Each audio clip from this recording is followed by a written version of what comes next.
Air Force Base for the arrival of a Navy SEAL's remains. U.S. Commando William Ryan Owens was killed in a raid on al-Qaeda militants in Yemen. President Trump today is in an awkward position. On the one hand, he wants to respect the privacy of the family, but on the other hand, this is the first member of the armed services who has died in combat on his watch. And this is a profound moment, and symbolically, it is appropriate for the president to be up there. Fox's Jennifer Griffin at the Pentagon, daughter Ivanka traveling with the president along with Delaware Senator Chris Coons. The Trump administration putting Iran on notice. President Trump has severely criticized the various agreements reached between Iran and the Obama administration, as well as the United Nations, as being weak and ineffective. National Security Advisor Michael Flynn. Instead of being thankful to the United States in these agreements, Iran is now feeling emboldened. He did not elaborate on the warning to Iran, but said recent actions violate UN Security Council resolutions, including a ballistic missile test and an attack on a Saudi ship by Iran-backed rebels. Iran's one of many issues facing the new Secretary of State, Rex Tillerson, winning Senate confirmation. Fox Radio's Jared Halpern live on the Hill. The former ExxonMobil CEO won Senate confirmation 56-43. 4 Democrats joined every Republican, but Republicans are not united on another cabinet nominee. I cannot vote to confirm her as our nation's next Secretary of Education. Maine Republican Susan Collins and Alaska Republican Lisa Murkowski are both signaling no votes on Betsy DeVos's confirmation. It makes her confirmation tenuous.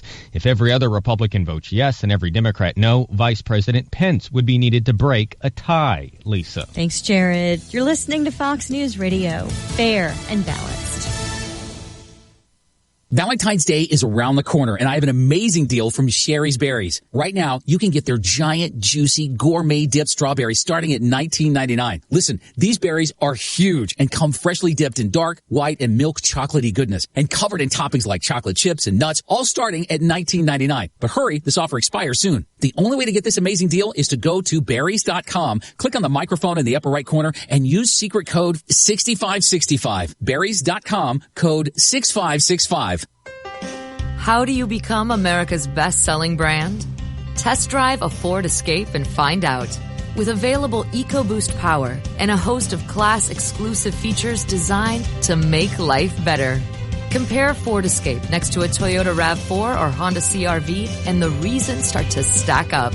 The 2017 Escape. That's Ford. And that's how you become America's best-selling brand. Sales claim based on 2016 calendar year sales.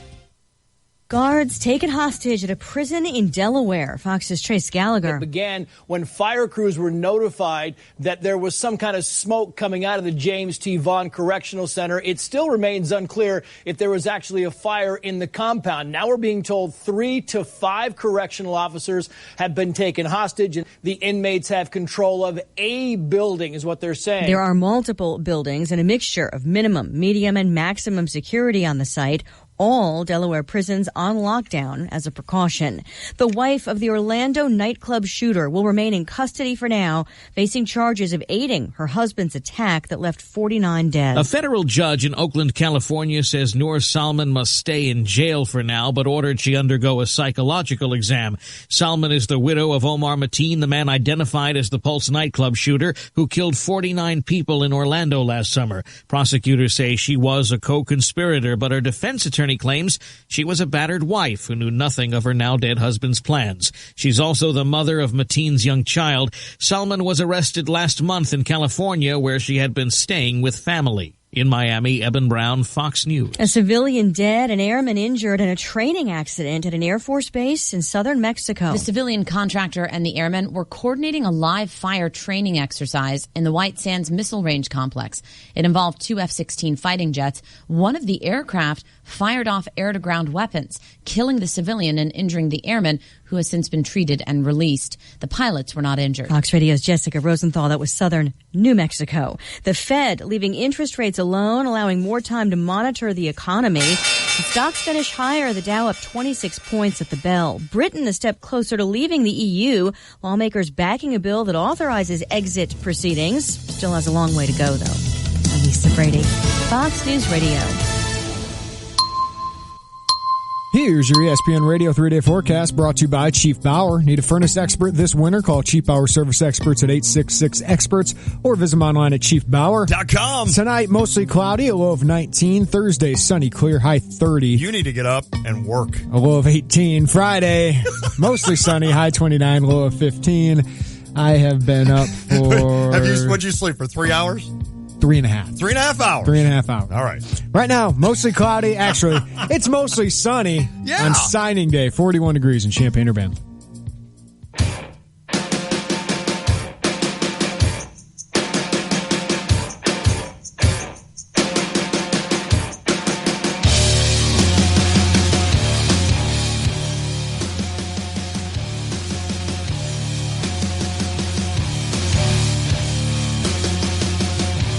It is the Tay and J Show, ESPN Radio 93.5. Latte, Jeremy Warner.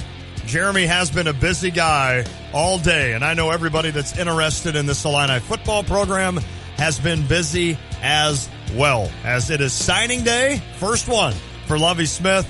And Jeremy, I would say that it was a success all across the board, even getting a little bit of a surprise recruits. Around noon today, I was following you along on IlliniInquirer.com, and and there it was, the big news. But, you know, these things started rolling in. Mike Epstein, who's such a neat story, and, you know, we're not going to break down every one of them, but we can. But Mike Epstein, who you said yesterday, has basically stayed with Illinois through 3 coaches, and he was the first kid to get his commit in, his letter of intent. It's kind of fitting. It's fitting, right? It's perfect. I mean, he committed like 545 days ago or something like that when Tim Beckman was still here. He stayed committed through Bill Cubitt, stayed committed through this entire process. Lovie Smith, despite Miami, UCLA, like a bunch of big programs coming in on him. So, yeah, it started with that, and then it ended at noon with a little bit of a surprise. Right. Bobby Roundtree, a 3-star defensive end, 6'5", 215. He's the first recruit Lovie Smith watched in person. That's the Lovie effect, man. I mean, they got him, and even his mom said today, he was all Indiana last night. Wow. So he was thinking Indiana last night, and he changed his mind all the way up until today. But it sounds like, you know, he was kind of thinking about it last night, and, you know, Lovie Smith and those guys were all over this thing. But that is a big get at the end of this thing, because some people might look at this class and immediately, and it's not just, I'm like trying to talk down to fans here, but people go to quarterbacks, receivers, running backs. Yeah. Well, yeah. Illinois did a phenomenal job getting the meat and potatoes of a program. Thank you. They added 6 defensive linemen and 4 gigantic offensive linemen. That makes me smile. They added 10 Big Ten quality linemen. And I've watched Illinois football for a long time now, most of it bad. Yep. And what's the difference between Illinois and Iowa? It's not the receivers. It's not the secondary, I guess it would be. But it's not those guys. I know what you're saying. It's not even the running backs. It's not even the quarterbacks. Nope. It's the trenches. They get dominated in the trenches, and Illinois added, I think, 10 ridiculously good or quality. Yeah. 10 Big Ten quality offensive and defensive linemen when they haven't the last couple years, especially under Beckman. So that's why I'm excited about this class. It's going to take a lot of time, but when we talk about foundation line, you build it in the trenches and you go outward from there. And they still added some playmakers, some wide receivers, some cornerbacks. But this exceeded my expectations. This class of 25 guys right now, 24 signees, 4 that are already enrolled here. It's the 33rd class in the country, according to Scout.com. Second best in the Big Ten West Division. That's impressive for a staff that got here in mid-March. Amen. Right? Like halfway through the recruiting process, because this is usually a year and a half, 2 years for most of these kids. Well, I mean, one of the big reasons you go to a college is because of the coach. So a lot of these kids had already established relationships with other coaches, and then here comes Lovie and the staff coming in. Now, they've got the proxy, right? Let's be honest. They've got the resume, Lovie Smith does, to come in late like that and say, hey, you know, I know I'm late to the game. It's not my fault. I just got hired here. But, hey, oh, by the way, I've coached in the NFL forever. And Hardy Nickerson played in the NFL and was a stud. And Garrick McGee is a great offensive coordinator. I mean, and I could go on with Ward, et cetera. They have the proxy to go in and do that and make that ground up. I didn't know if they'd be able to, but they did. They have opened my eyes with that. It's amazing how we had all these questions about Lovie Smith and his staff of whether they could recruit. Sure. But also if they'd have the desire if to. they want to. And we'll have Josh Sternquist, who's the Illini Director of Player Personnel, in studio at 3:30 today. Sweet. Lovie really likes recruiting, guys. Okay. That's awesome. It's not a question. He really likes recruiting because he's competitive and he loves to win. That's what I love to hear. Right? Yep. So he really digs this thing. This is awesome. At the press conference today, you could hear him. He really enjoyed today because it was a winning day for Illinois football. Now, it is going to take multiple years before we see the fruits of this thing. Yes. I mean, you're going to see a lot of freshmen on the field this year. Yes.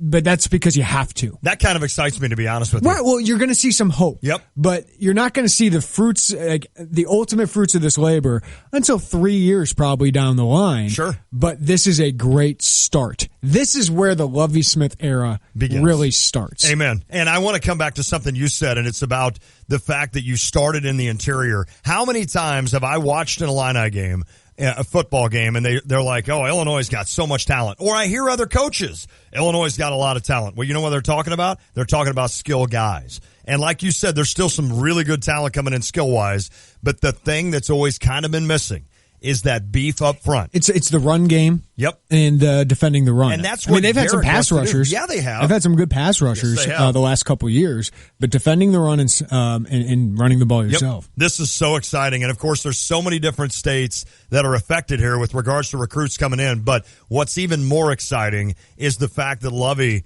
he didn't build a wall to roam with that little phrase. I see where you're going there. Around Illinois, but I tell you what, he did some impressive stuff in the state of Illinois. There's no banning? There's no banning. Okay. Nope, not at all. But he did some impressive stuff here. And listen, that's only going to get better, you hope. Yeah. Right? You only hope that as it goes along and wins come, which could be a couple of years away, but when they start coming and Lovie starts establishing relationships with kids that are sophomores and juniors and seniors, that's what's amazing. I want to ask you one thing, not off topic, but about Roundtree.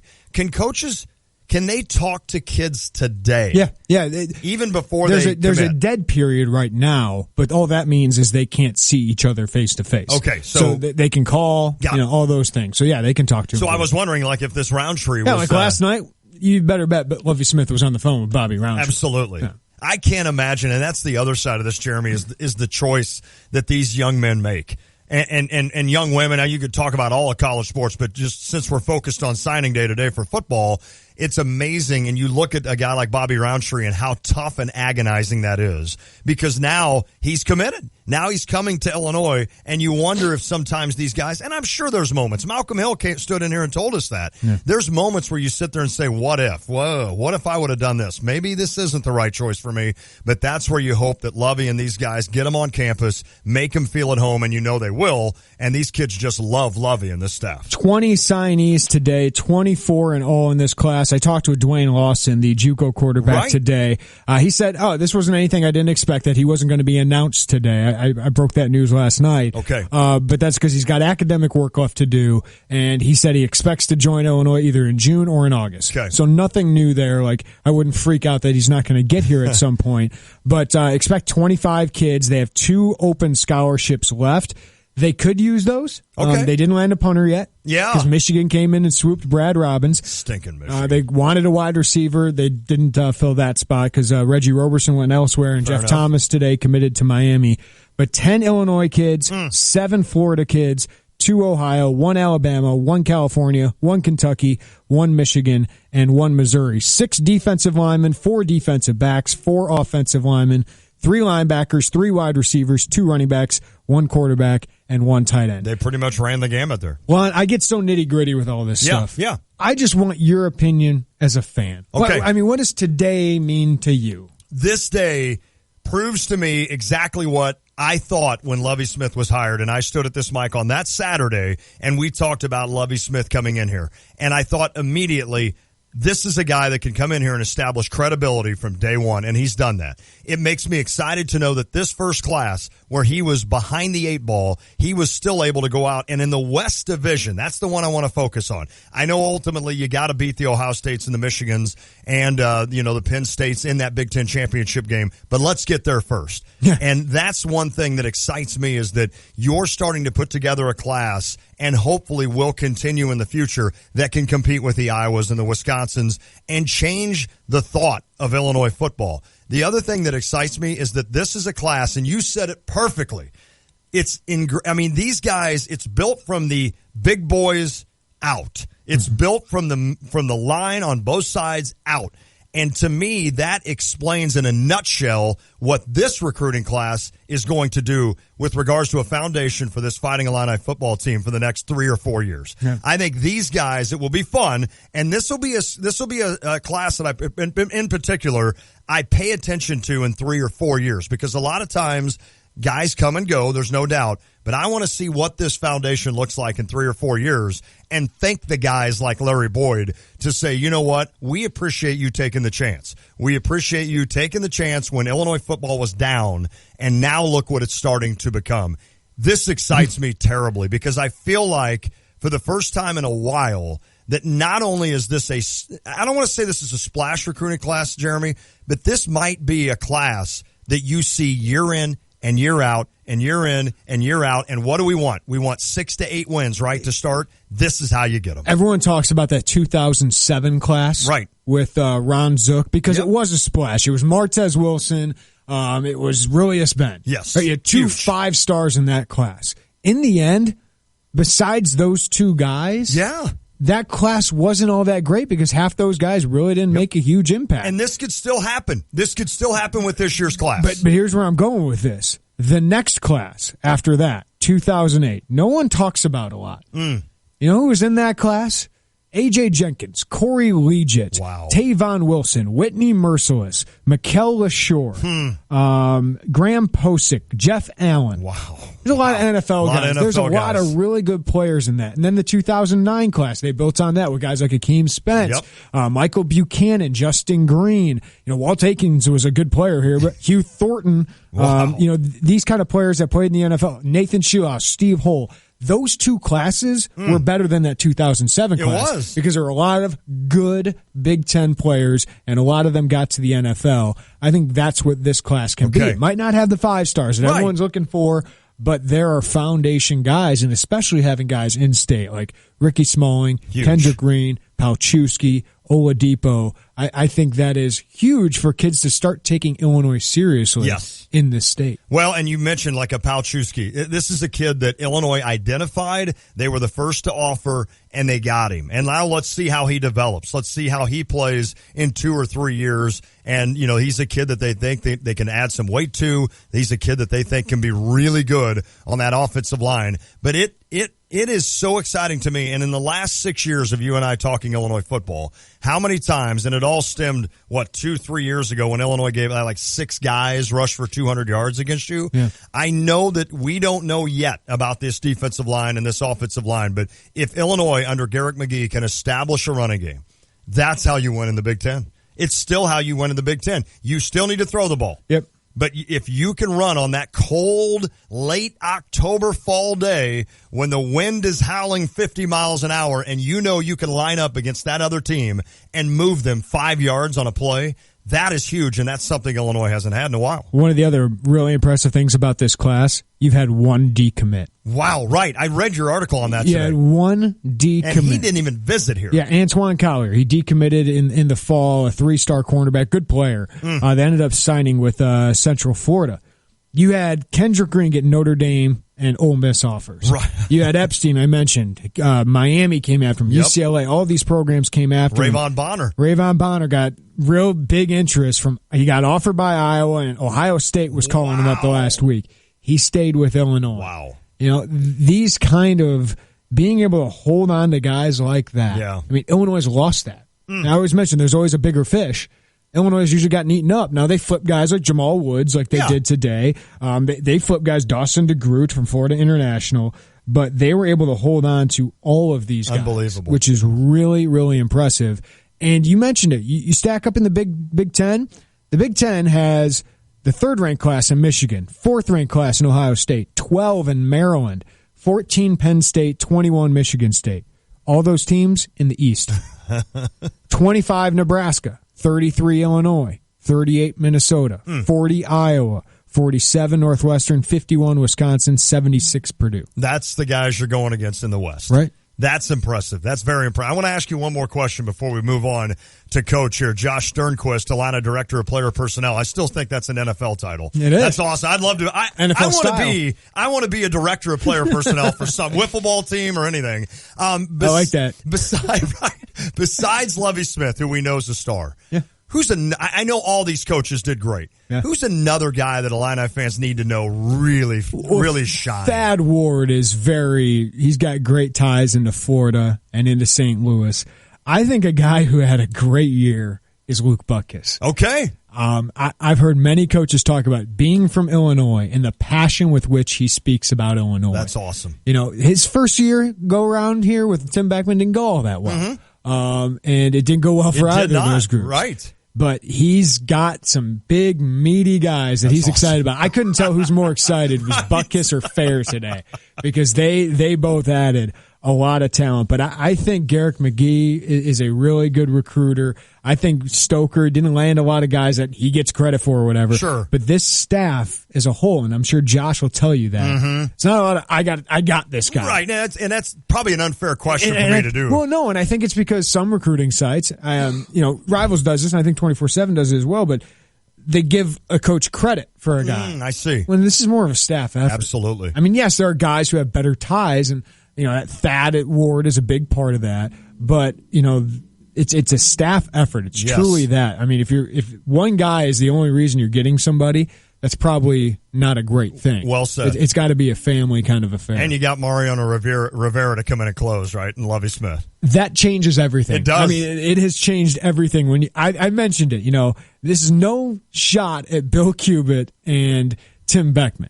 When they went into a high school, a lot of times they probably had to introduce themselves. True. Lovie Smith is the biggest celebrity coach Illinois has ever had. People get out of class to come see him. Right. They're snapping pictures. You see it on Facebook and Twitter, all that stuff. I love it, man. Yeah. This is fun, and this hopefully will be the start of what is a great few signing days for us here on the Tay and J Show. And you know who's happy that this happened today? John Gross. Right. Because we're talking about Illini signing day. Coming up next, Josh Sternquist, Illini Director of Player Personnel, will join us in studio. Marian Catholic quarterback Cam Thomas will join us on the phone at 4:30. Awesome. Mount Prospect offensive tackle Alex Palczewski will join us at 5:45. And Doug Bouchon, orangeandbluenews.com, will join us in studio at 4:05. If you want to weigh in, you can text us or call us at 359-2255. You can stream us online and on the WSJK app. You can get our podcast at ESPNCU.com or on iTunes. That's all powered by GTPS Insurance. Watch us live on YouTube as well. Just search Tay and J Show. And our interns today, Harry Black and Tyra Knight. A lot of caffeine for you today? A little bit. You're going strong? About 6 cups before 8 o'clock this morning. I put a call into Torin, and I'm like, you need to let your dad sleep tonight, That's Torin. not happening. And he said, I haven't seen him in a day and a half. Yeah, so he's going to be ready to see. You better have a lot of energy when you get home. We are back. It is the Tay and J Show. When your car breaks down, you realize just how much you need it. And when it breaks down, Beaumont Alignment Plus steps up. For routine maintenance like brakes, oil changes, tune-ups, batteries, and tires, you can count on Beaumont Alignment Plus. Bigger issues including alignment, suspension work, starters, alternators, transmission requires specialists. So get to know Beaumont Alignment Plus for your vehicle repairs. With locations on Bloomington Road and Denison Drive in Champaign, you're never far from the help you need. It's good to know that quality service is still affordable at Beaumont Alignment Plus.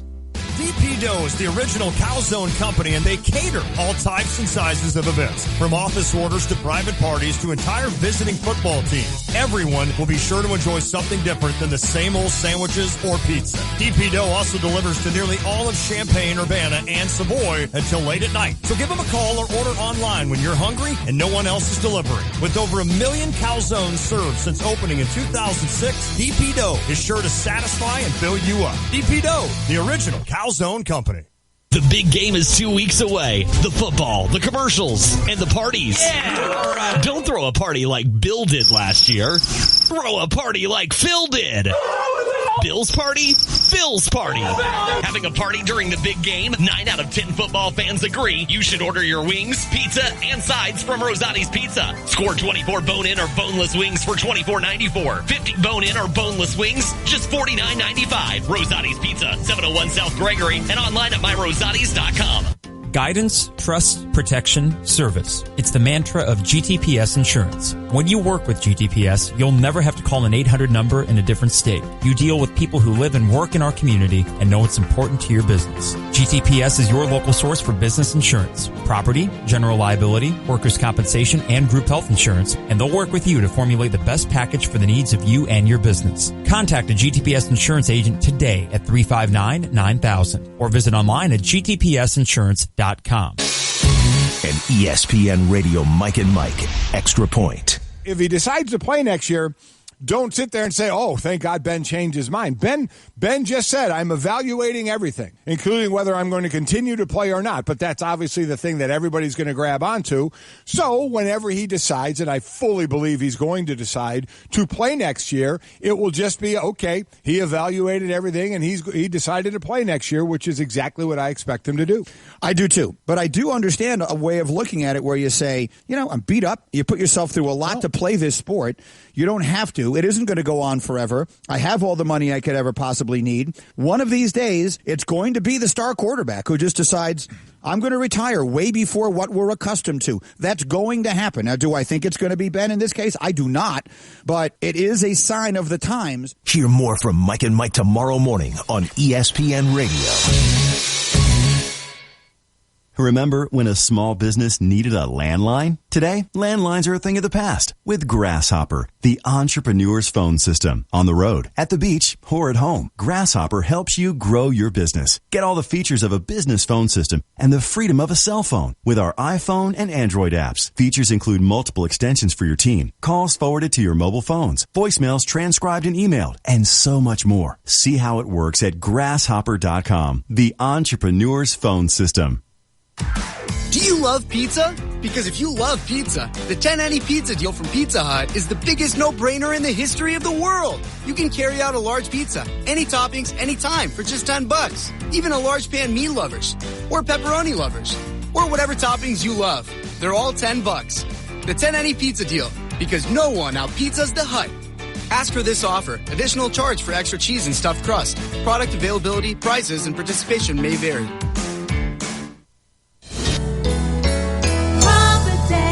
This is Starla Carr with Provident Financial Group. Are you getting the attention you deserve from your broker? When you partner with Provident, you get an advisor who stays focused on you and your family. We work for you. Contact us today to schedule a consultation. Find us online at ProvidentFinancialGroupLLC.com. Securities and advisory services offered through Commonwealth Financial Network. Provident, partnerships built on trust. Member FINRA SIPC, a registered investment advisor. Hey guys, Mike Carpenter from the Tay and J Show, and for this Illinois basketball season, we have a brand new show on ESPN 93.5 called The 200 Level. Ride the roller coaster with myself and Steve Breitweiser each Monday night at 6, right after the Tay and J Show, every Monday through the NCAA tournament. The 200 Level is brought to you by DP Doe, Shambana Sales, Cheap Hour Service Experts, and Heiser Allstate Agency. The 200 Level, Monday nights at 6, beginning January 9th, only on ESPN 93.5 and streaming online at ESPNCU.com.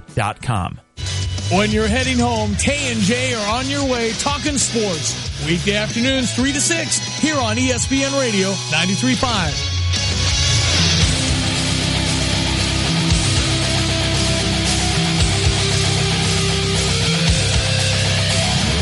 It is the Tay and J Show, ESPN Radio 93.5. Latte, Jeremy Warner.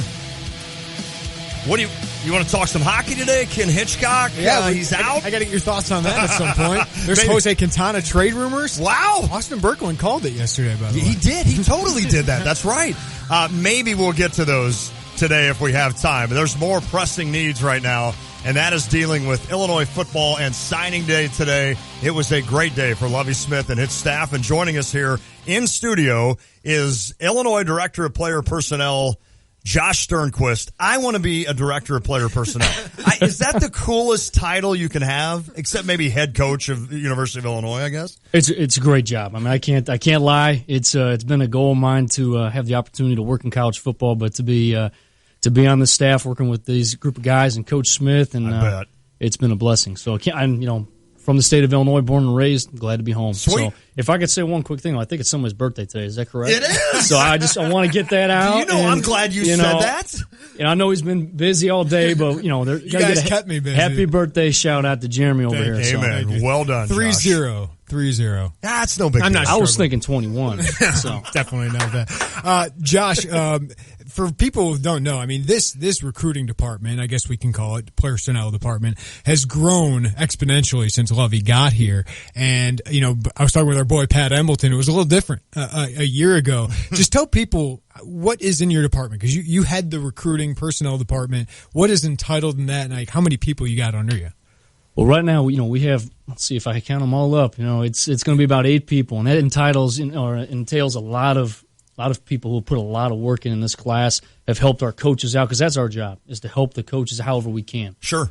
And so, Pat does a great job. Pat Embleton, James McKirkland. No, you can't say enough about James and his experience. His relationship with our coaches and Coach Smith. And then also, for people who don't know, he's a former NFL scout. Yes. Who's a scout for you guys. Well, how nice is that? Yeah. I mean, you talk about a guy who knows talent. Then Nate McNeil has been great as director of high school relations. Kid from the state of Illinois, played in the state of Illinois college. He knows Illinois. And then graphics. Nina has been unbelievable. Nina has been around for since she came from Ohio with the Toledo guys, and Nina does so much. On the ground, getting things taken care of operationally and coordinating stuff for our coaches. Graphics, Travis Perry, Cam Skelding. Oh, I can keep going. And then we have the students who come in and put their time and effort in, and of course, it all comes down to us doing some stuff, but also whatever we can do to help our coaches. That's the main punchline. When our coaches need something, we're there for them. Basically, how I would explain this to other people, Josh, is your department used to be 2 people. Correct. Right? Two or three people with a couple interns. Now you guys, it just allows the coaches, right, just to kind of focus more on actually talking to players, not worrying about schedules. You guys kind of have all that, so they can actually do the rest of their jobs. Correct. I mean, there's so much going on today with social media and where we're getting information from, and there's so much information out there. Really, the information is the most important thing. It used to be getting video. Video is easy to get now. Yeah. Getting that information, make sure our coaches have all that stuff and they don't waste time trying to find that on their own. So they can get that information and get right to the action, right to what they need to get taken care of, right to what they need to do to get that young man to see what the University of Illinois is all about. It's called anxiety. I think some of us at certain points of our life face anxiety when we feel like there's such a daunting task ahead. You guys didn't get started on this until like March or April.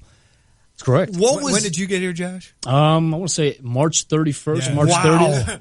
I flew in the day of the high school coaches clinic. That's right. Illinois High School Coaches Clinic. So that being said, what was that like at first? I mean, did you feel like you needed to do 1,000 things a day, or were you able to just say, all right, let's calm down, let's take a deep breath, let's prioritize and figure out how we're going to do this? I mean, I can't imagine the anxiety I would have felt saying we got a tough job ahead of us before February 1st of next year.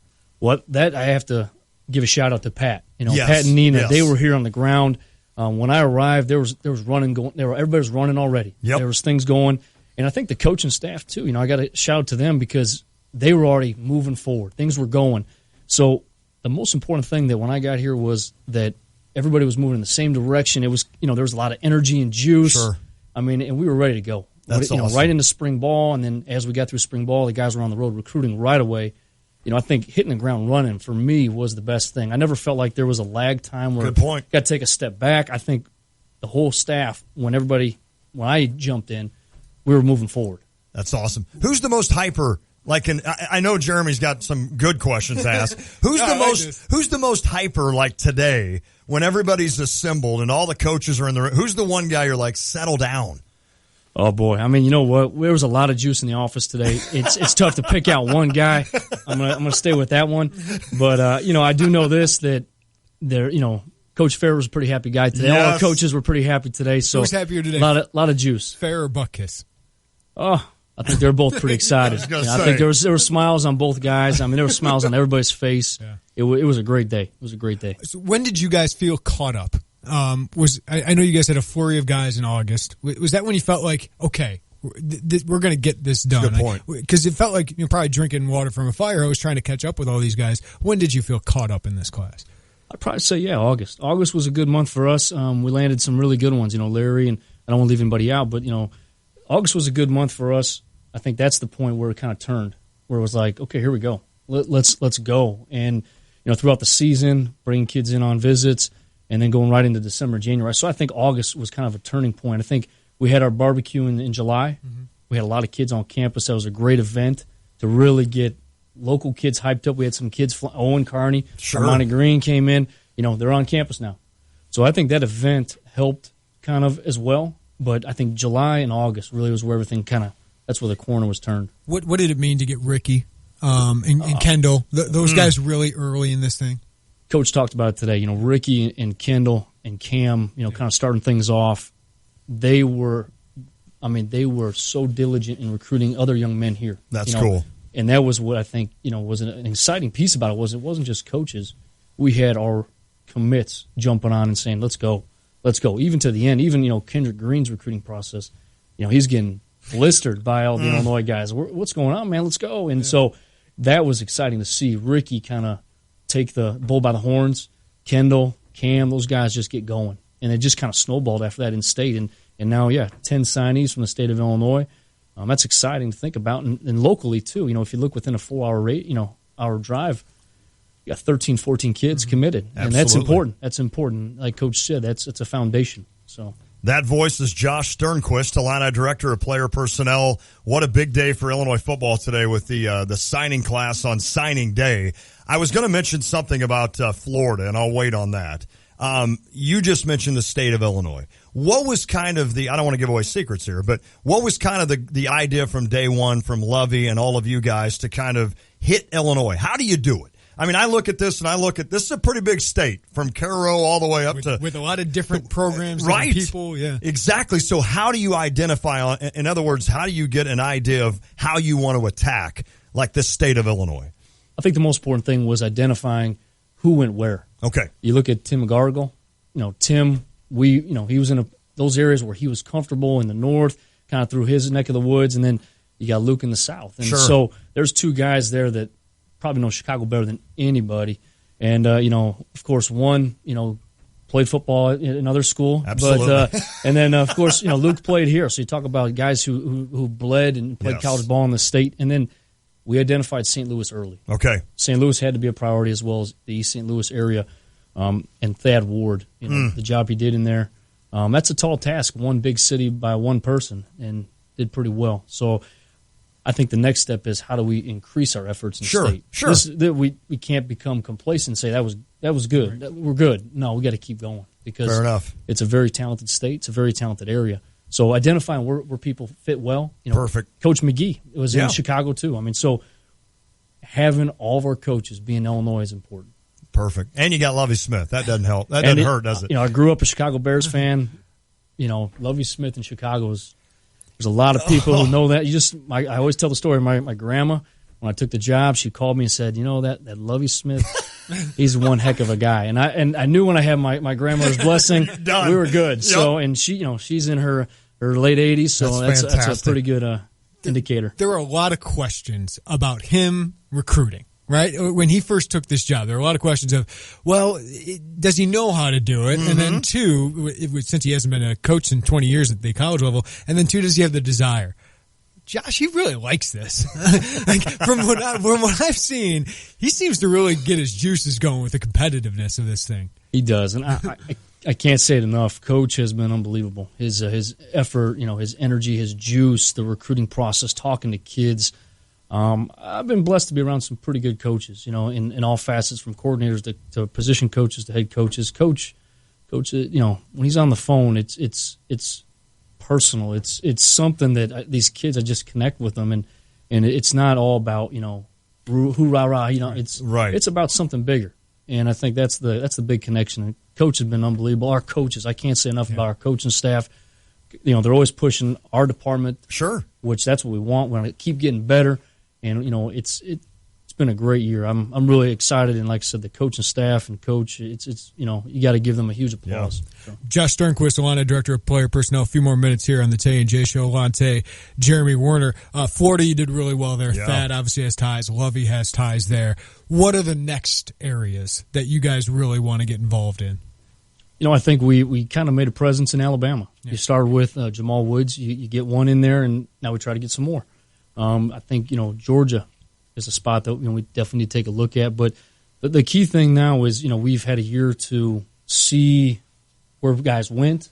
Those guys can come back now and say, hey, that was a good spot. Maybe we need to relook. There's going to be some adjustment. So, but Alabama getting one there was, I think, a good spot for us. We definitely got to focus in on Texas. That's where Lovie Smith's from. Right.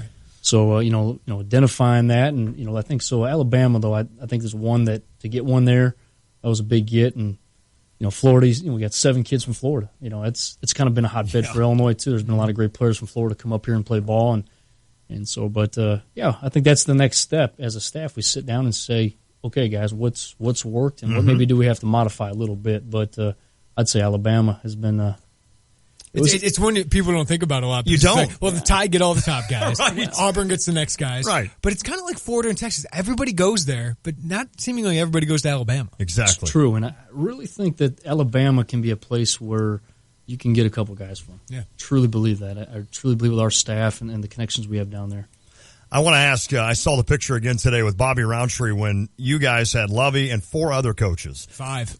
Well, 5 total, right? Or were there 5 other coaches? And 5 Holy assistants. smoke. Okay, so the entire staff basically. It worked. It worked. It worked. Yeah. When you do that, what decision, how is that decision made? Is that a Lovie decision of saying, you know what, I'm going to be there, but I want to show this kid that we are all in, and this is what I want to happen. How does that work? In other words, I know I'm all over the place with questions, and thanks for being here till 6. It's going to be I should be able to get most of them out by then. The door is locked. Right. How do you kind of judge that to know, all right, this is what we're going to do with this and head down there? Because I would assume most of the time it's 1 or 2 coaches doing it, and then Lovie comes in. But to do something like that, full court press, if you will, how is that decided? Coaching staff. Okay. Our coaching staff gets a feel. Coach Smith gets a feel. And, hey, this would be something that helps that process. And that's where that communication with the coaches on the road, and just making sure that – because you think about it, we have guys all over the place. And to transition them to get to one spot on one day. And that goes back to, our recruiting staff and the support staff in the office that, helped get those flights and stuff taken care of. But, that's the coaches. The coach is saying, hey, this is where we're at. If we do this right now, we can make up some ground here. And then just getting that done. Making sure everybody's in one place at one time and getting there across the country through weather, and that's where that communication piece is important. And our coach is telling us exactly, and we're getting it done. Yeah. Well, do you get a chance today? Like, do you guys all just sit there in that room and just look at those boards, and you got like all of them are in? Like it's sitting there in. Do you have a moment like that? Or can you? I think that happened after Bobby's came in. Yeah. Once Bobby's came in, because like we talked about before we started, most of the NLIs were in about 820, 825. We had 2 outstanding ones, and that was Bennett from California. Of course, he's 2 hours behind us. Sure. And then Bobby's. We had a little bit of time there, but I think not until really after Bobby's came in did everybody just kind of sit down and relax, and just put a little sponsorship in there. Josh Whitman and Warren Hood brought some Papa Del's pizza over there, so everybody kind of congregated in the staff room already. So, but I love it. I think that was the moment where everybody kind of just sat down and looked at the board and kind of was like, "All right, yeah, 2018." Well, right. Yeah. How quickly does this turn around? It's almost like midnight. Midnight strikes. And then boom, the next day. So we got to get back to work. We have a full recruiting schedule. We have a full recruiting timeline to recruit this class of 2018. There's plenty of time, and there's plenty of information to see. I mean, we're not coming in 4 months early, or I should late. Yeah. So that's the exciting thing that we can get going right now. And our coaches, we got spring ball coming up here pretty quick. They'll be done beginning of March, so it gives us some time after spring ball to look at some kids and be ready to go for the spring eval period. Just a couple more, I promise. Josh Sternquist, Illini Director of Player Personnel. You hear it a lot from the kids. You hear it a lot from the coaches about a family. And this isn't Illinois exclusive. I think when you look at other colleges and you hear kids say, I felt like I was part of a family. Expound on that. Explain that a little bit. How can it feel like that with only a few visits? And I guess it's just a situation where you're talking to these kids all the time. And I guess that's kind of what it is, isn't it? That they finally feel so comfortable with a coaching staff that's why they like this school.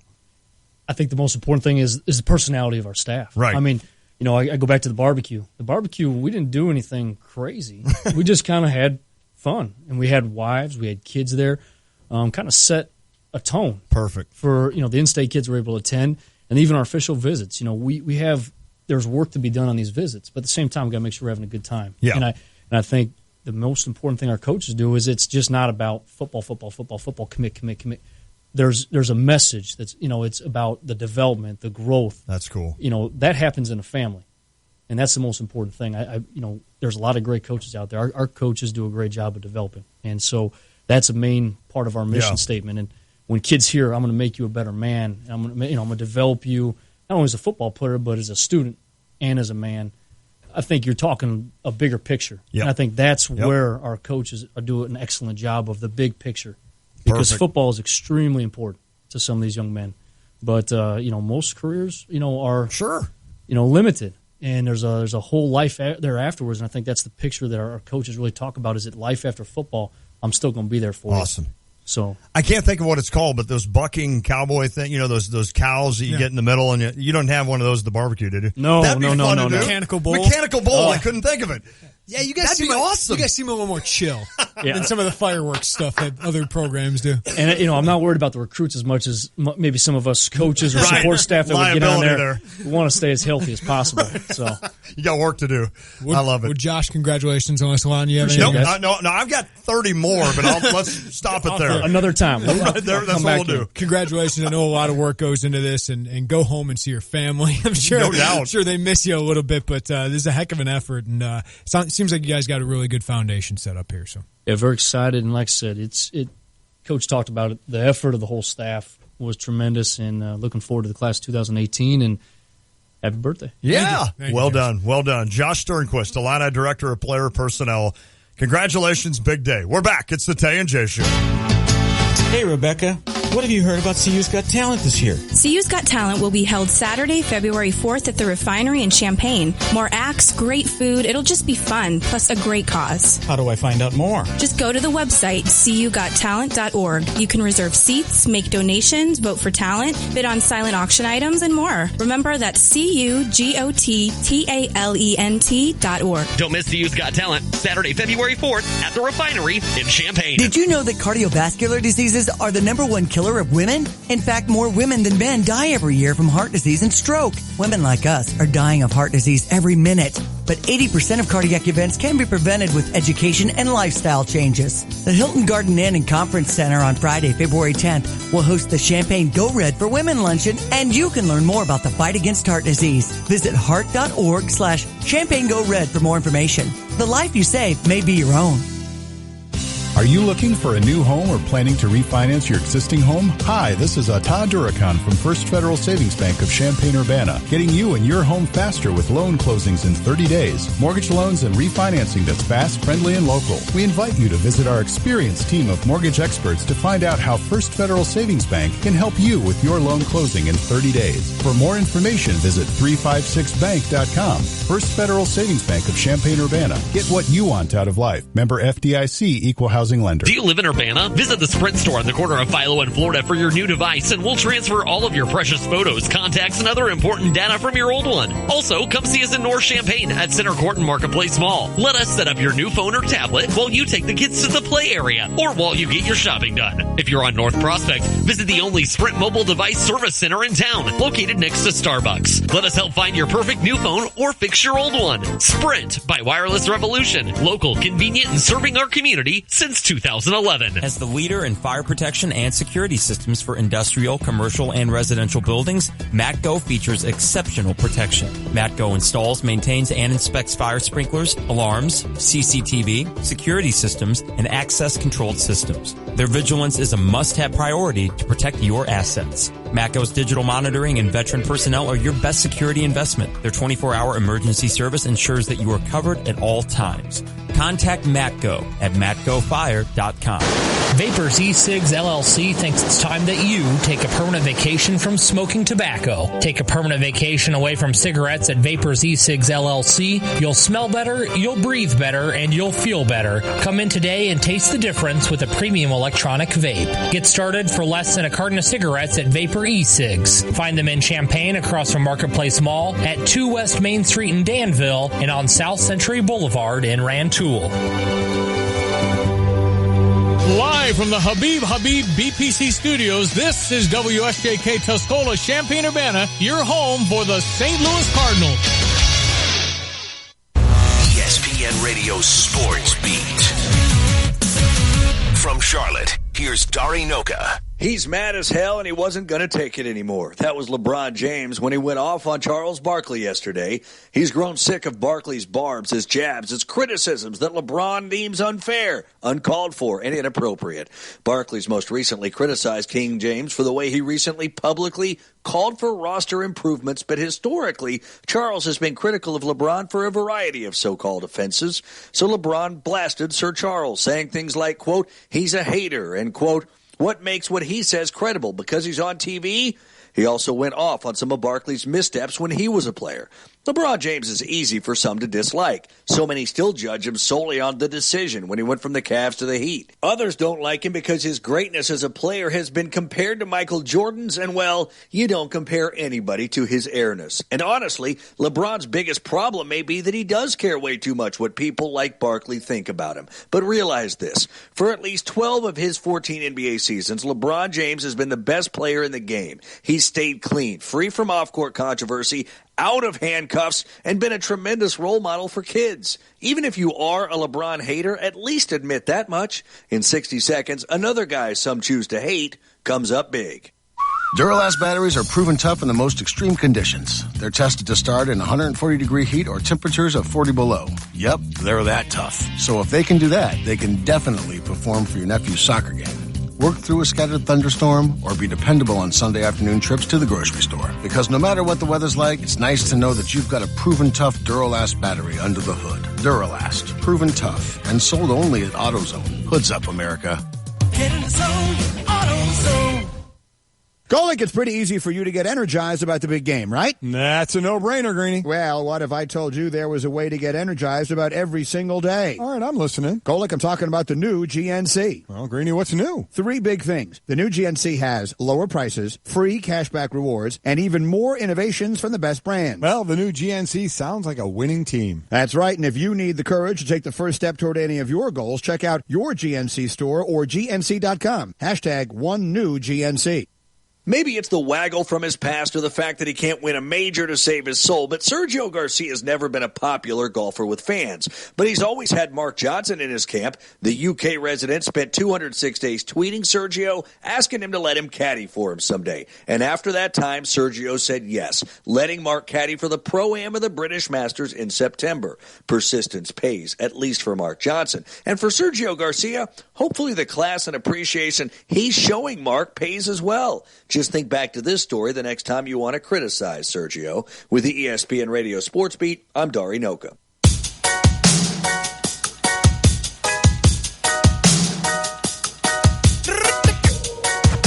wonder where that came from. Hey, it is the Tay and J Show, ESPN Radio 93.5. That was fun with Josh Sternquist, Illini Director of Player Personnel. And like I told you, he just left. I'm like, there's just so many things that the average fan, I don't think we even understand how complex it is to set up a recruiting visit. Yeah, and this recruiting staff just basically allows the coaches, and I hope we got that across, to not have to worry about where's my next flight, or where am I staying at a hotel, or do I need to set something up with this high school? All that stuff's taken care of. They can just focus on what they're going to tell the kid, focus on their job of recruiting, focus on their job as a coach. Well, the rest of them can kind of do this. Plus, I mean, all these coaches got to evaluate film, all these kind of things. So, yeah, it just makes life a lot easier. But it is very – I mean, think of 10 coaches out there in the recruiting trail. How much work that takes. It's just like director of basketball operations or football operations. I was about to say it's very similar to like, we don't think about, they got to stay at a hotel and they got to get food. That's exactly and they got to get their rooms and all those kind of things. We just turn the TV on at 8 and the game's on. And that's all we worry about. If you want to ask questions for Jeremy, we're going to have Doug Bashan on as well at 4:05. You guys will get kind of nitty gritty on this class. That'll be fun. I want to ask you on, though, there is other news going on today. And your Blues. Yeah. It was weird when they kept him for a year. It was. But Ken Hitchcock fired. What do you make of this? And I don't know if you saw this, but Doug Armstrong, the GM, was basically in tears today when he made the announcement. I do not think that Ken Hitchcock was brought back this year to be let go at some point this season. In other words, this wasn't some ploy to say, hey, if we're not playing well, we'll kickstart the season by getting rid and we'll bring Mike Yo in. I just think this is a situation where this team just has not answered the bell. It's been horrible. Their team has been horrible. They started off the year well. They did. And then what's happened? I don't know. Well, their goaltending is horrible. Jake Allen, who they decided to take a chance on Jake Allen. They gave him a pretty nice contract, and he's been one of the worst goaltenders in hockey. So that doesn't help. And you've got a big decision to make soon about Kevin Shattenkirk, who's their one big free agent that they're not going to be able to re-sign. So it's like, do you just play the season out with him and hope that you can catch fire in the playoffs? Because Shatty's a heck of a – I better not use that nickname. Kevin Shattenkirk's a heck of a defenseman. He's a good offensive defenseman. He can help win series. Yeah. But I think now with the Blues, the way they're floundering, I'd go ahead and trade him, see what you can get back, and get something for him. I hate doing this. You see me smiling. You know where I'm going. Uh-oh. The Blues and the Bulls are so similar. They totally are. I mean, this is just a try. I didn't even think about that. Right? I mean, the Bulls started the year off pretty well, and then it just all came downhill. And now you're wondering if Hoiberg's going to be... Are we selling off? Where are we at with this thing? But yeah, I mean, the Blues felt like they were going for it one last time with this head coach and with this group, and it just hasn't worked out. And it's weird because even like TJ Oshie, who was here, remember for a few years, and they ended up dealing him to Washington. It was one of those situations where he really became vocal. He was vocal about Hitchcock, that he didn't like the way he coached, and he's old school, and things that he was implementing weren't working. And, guys like Backus and the leaders of that team never really – they always kind of had Hitch's back. So I always never got upset thinking, well, if Backus has his back, then – so when Oshie left, I'm like, well, good, there's a problem gone. But I think that's kind of continued. I think Hitchcock's one of those guys. He's one of the top – 3 or 4 or 5 winningest coaches in NHL history. He has the Stanley Cup. So it's not like the guy doesn't know how to coach. Right. It's just a matter of, I think, the time.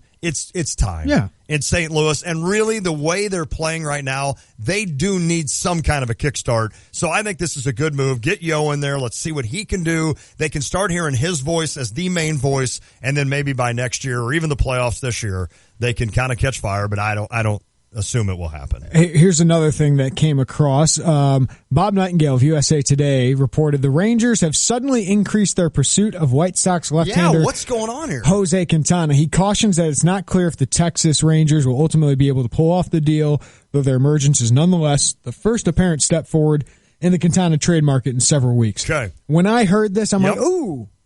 I never thought the Rangers really matched up. They have the need. They don't have the prospects. Okay. Joey Gallo is one of their top guys. He's an Adam Dunn kind of player. The White Sox have seen that story. Jerickson Profar is a guy that's okay. Yeah.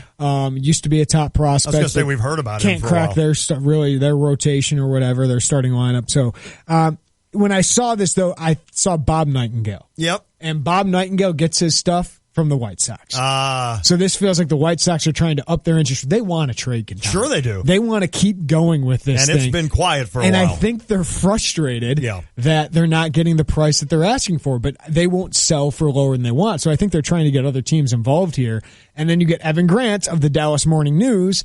Where would his sources be from? The Texas Rangers. He says, Texas is not embarking on a new endeavor to land Quintana. Okay. 2 sources that spoke with him downplayed the possibility of significant talks. Fair enough. Whenever you hear rumors or reports, you got to try and figure out who's he hearing that from and why would they be saying it. That's a good point because a lot of people don't. I don't even think that. Well, even in my job, your reporters are used. Sure. Right? But absolutely. You get a little scoop and you report it. Yep. But there's also a reason you're getting that. There's motivations behind it. And Nightingale's known to have White Sox sources. Okay. Ken Rosenthal is known to be tight with Kenny Williams. Yep. So when you hear some of these things and you know where it's kind of coming from, I mean, you can kind of put 2 and 2 together. You got to kind of know what the motivation is. So I think the White Sox are trying to be like, hey, let's get this thing done. No doubt. No doubt. It seems like teams aren't meeting their price. Well, and there's that natural kind of fall off, and now spring training starting to get talked about. So now baseball will start coming back into everybody's mind. So if you're the White Sox, let's start making something happen. That'll be interesting. We'll keep you up to speed on that. Next hour should be fun. Doug Bouchon, Illini or OrangeandBlueNews.com. Excuse me. Jeremy and Doug will get nitty-gritty with his class, and then we'll talk with Marian Catholic quarterback Cam Thomas at the bottom of the hour. Cannot wait. It's the Tay and J Show. Are you at your best when the whistle blows? With Carl Sports Medicine, you can jump higher, run faster, and be on your game every time. Take advantage of our professional athletic training services, plus injury prevention and free sports medicine walk-in clinics with injury experts. Get ready to reach your personal best. Visit carl.org/sportsmedicine or call 217-383-3300. Carl, official medical provider of Fighting Illini Athletics. Live from the Habib BPC studios, this is WSJK Tuscola, Champaign-Urbana, your home for the St. Louis Cardinals. The Fox Report. And Lisa Brady. A half dozen cabinet nominees with Capitol Hill hearings today, but just one confirmation vote. Rex Tillerson as Secretary of State. Fox Radio's Jared Halpern is live on the Hill. The former ExxonMobil CEO won a 56-43 margin confirmation. Every Republican plus 4 Democrats voting to make Rex Tillerson the next Secretary of State. Some Republicans who ultimately supported Tillerson's confirmation had raised concerns about his previous financial and business ties to Russia. Democrats feared he will be a yes man to President Trump. His confirmation vote tally was much closer than recent Secretary of State confirmations. Lisa. Thanks, Jared. 2 Republican senators, Susan Collins of Maine and Alaska's Lisa Murkowski, now say they will oppose Betsy DeVos for Education Secretary.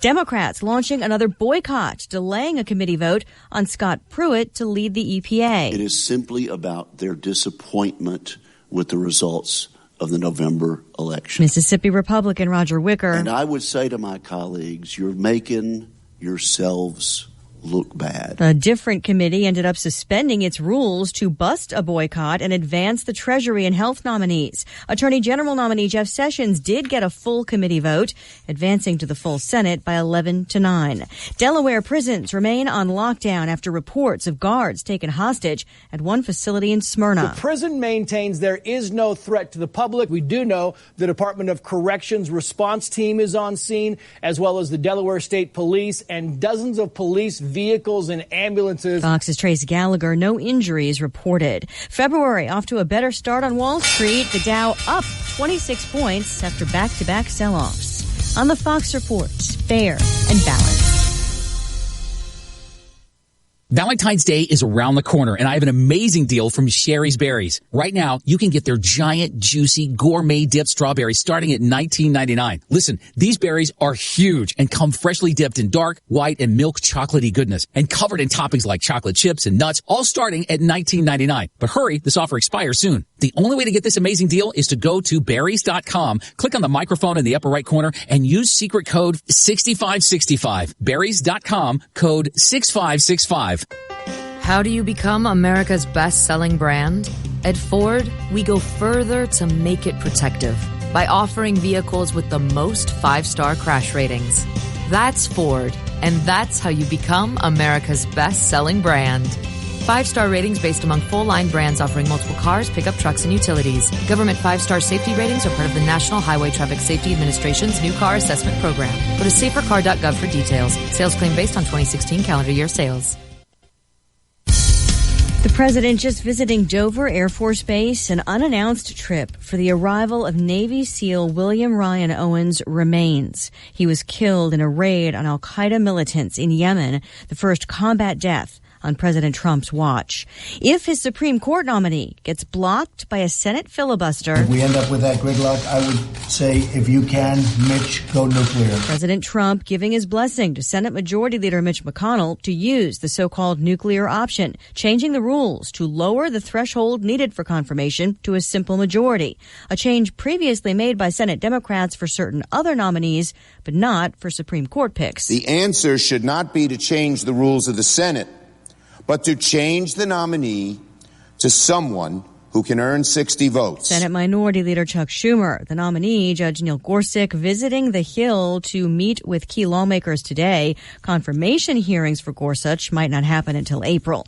National Security Advisor Michael Flynn sending a message on the heels of Iran's latest ballistic missile test. As of today, we are officially putting Iran on notice. He did not elaborate on the warning, but has since been holding a closed-door briefing with reporters. Flynn says the missile test and an attack by Iran-backed rebels on a Saudi ship violate UN resolutions, which Iran denies. Defense Secretary James Mattis ordering new spending plans, saying in a memo that the ultimate objective is to build a larger, more capable, and more lethal joint force. Not offering any specific targets yet, though, for money or troop levels. Late word that a jury in Texas, a federal jury, is ordering Facebook, its virtual reality unit Oculus, and other defendants to pay a combined $500 million to ZeniMax Media, a video game publisher that claims Oculus stole its technology. In New York, Lisa Brady on Fox News Radio. Here's your ESPN Radio 3-day forecast brought to you by Chief Bauer. Need a furnace expert this winter? Call Chief Bauer Service Experts at 866-EXPERTS or visit them online at chiefbauer.com. Partly cloudy tonight, low of 20. Tomorrow, mostly sunny, high 30, a low of 18. Friday, mostly sunny, high 29, a low of 14. A lot of 40s over the weekend. Nice. Right now, mostly cloudy, 40 degrees in Champaign-Urbana.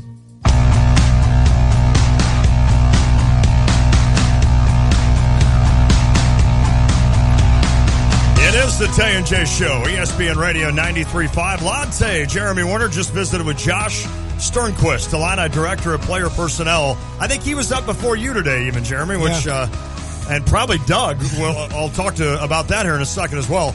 Later this hour, Marian Catholic QB Cam Thomas is going to join us. And next hour, we're excited about this. Right before we sign off, Mount Prospect offensive tackle Alex Palczewski will join us as well to talk about their national letter of intent. Today, they got it done at the University of Illinois. Should we play our guest song? Yes. While he's here? Yes. In studio? Yes. You can watch us live on YouTube. We're going to break down this recruiting class. This is awesome. But joining us in studio is Doug Bouchon, orangeandbluenews.com. Oh, no. Press it again. Then we're gonna find our best friend Doug, and then we're gonna give him our best friend a hug.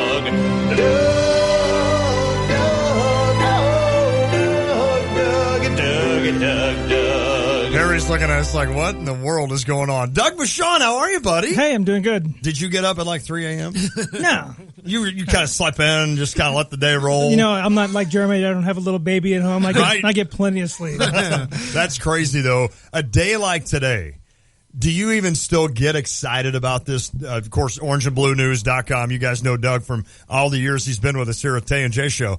You still get a little excited, don't you? I know for these players, it's like Christmas Day. Even for you guys, it's pretty exciting. Yeah, I do. You know, it's the end of a long process and kind of the beginning of a new one starting tomorrow. But it's pretty fun. It's one of the most fun days of the year and if you love your job and you love football the way I do, it's a great day. Cool. Doug, what was the biggest difference with this class or this recruitment, this cycle compared to what Illinois has had the last 5 or 6 years? You know, the first thing I would say is that Lovie Smith had a plan. Yeah. You know, they had a plan from the beginning. They go after the early offer kids, the obvious kids first, you know, in the spring, and then they go after some camp kids, and they didn't panic. You know, they got to late in the cycle. They only had 15 commits really late in the year. But they didn't panic and go out and reach for any kids. They knew that at the end of the day, there'd still be some kids sitting out there that maybe committed to lesser programs that you could flip, or some uncommitted kids that are maybe wavering on other schools a little bit, and they could go out late and grab some kids. And they did that. And I think they got the 3 kids here in the last 2 days. Yeah, Doug. People always ask me, like, is it time to freak out yet? Yeah, I did that 100 times. Early August, Lon's like, I don't know if this is going so well. And then late, boom. In December, they weren't getting a lot of guys yet, and then all of a sudden the floodgates open. I kept saying, there's a lot of top priorities still sitting there on the board who they're sitting well with. They just need them to commit. So I agree with you. They kind of played that really well.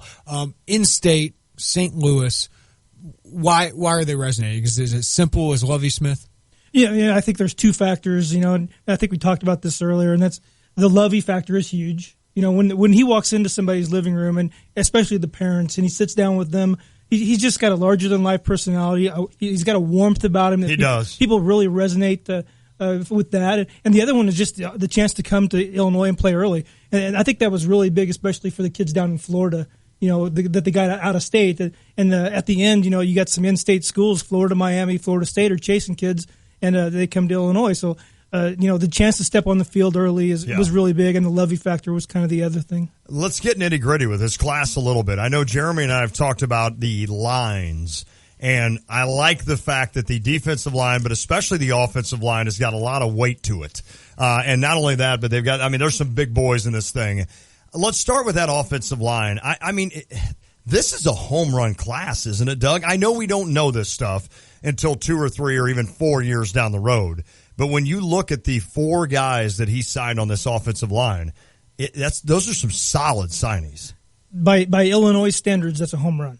Got it. But by Wisconsin, maybe not. But you got some road graders that you just haven't seen coming to Illinois, especially the 3 guys that they got earlier. Larry Boyd is a monster. Vidarian Lowe from Rockford's a huge kid.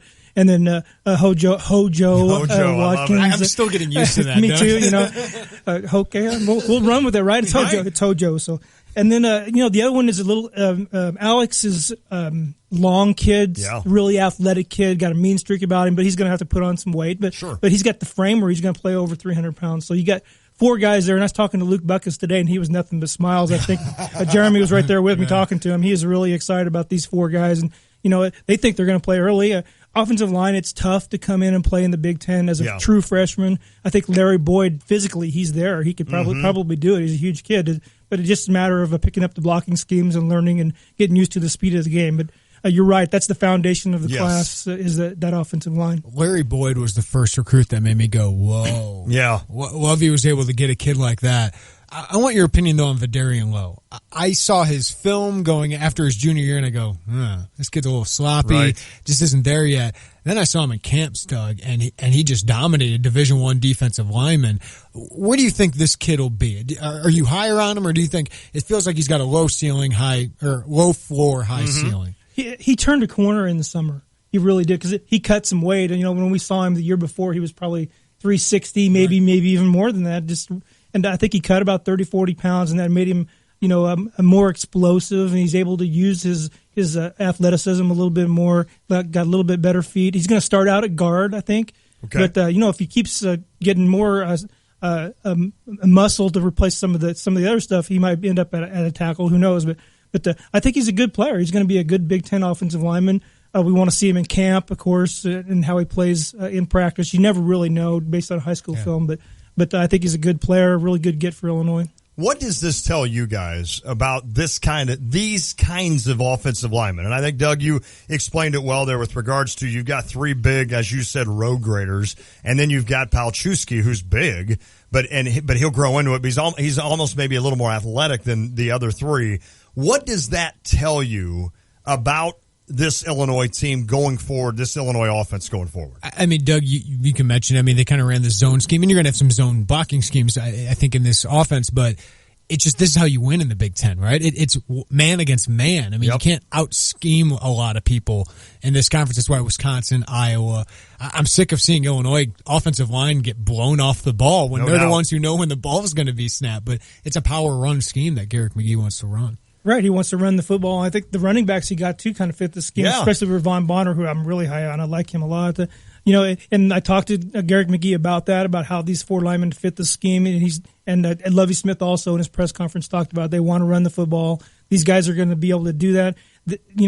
They're on par now with the other teams in the Big Ten West. Okay. You look at those physical teams like Wisconsin, Iowa, and Nebraska. You don't think, well, Nebraska a little bit more now. They pass the ball more, but you think running the running game and the power running game and big physical guys, Illinois can go out there with these guys and match up with them on the field. I love it. Defensive line, Bobby Roundtree was a big get today. And it's not just because he's really good and Lovie Smith loves this kid, but all of a sudden you have 6 defensive linemen at a position you really need and some really highly rated guys who had big-time offers that you're able to get in. That you need depth. You're not going to hit on everybody, Doug, but they have enough quantity plus quality that in a couple of years they could be pretty good on the D-line. Yeah, when you bring in that many kids that are all solid, sure, 1 or 2 of those kids are going to break out and be a star in the Big Ten, an all Big Ten type of player. Bobby Roundtree is a good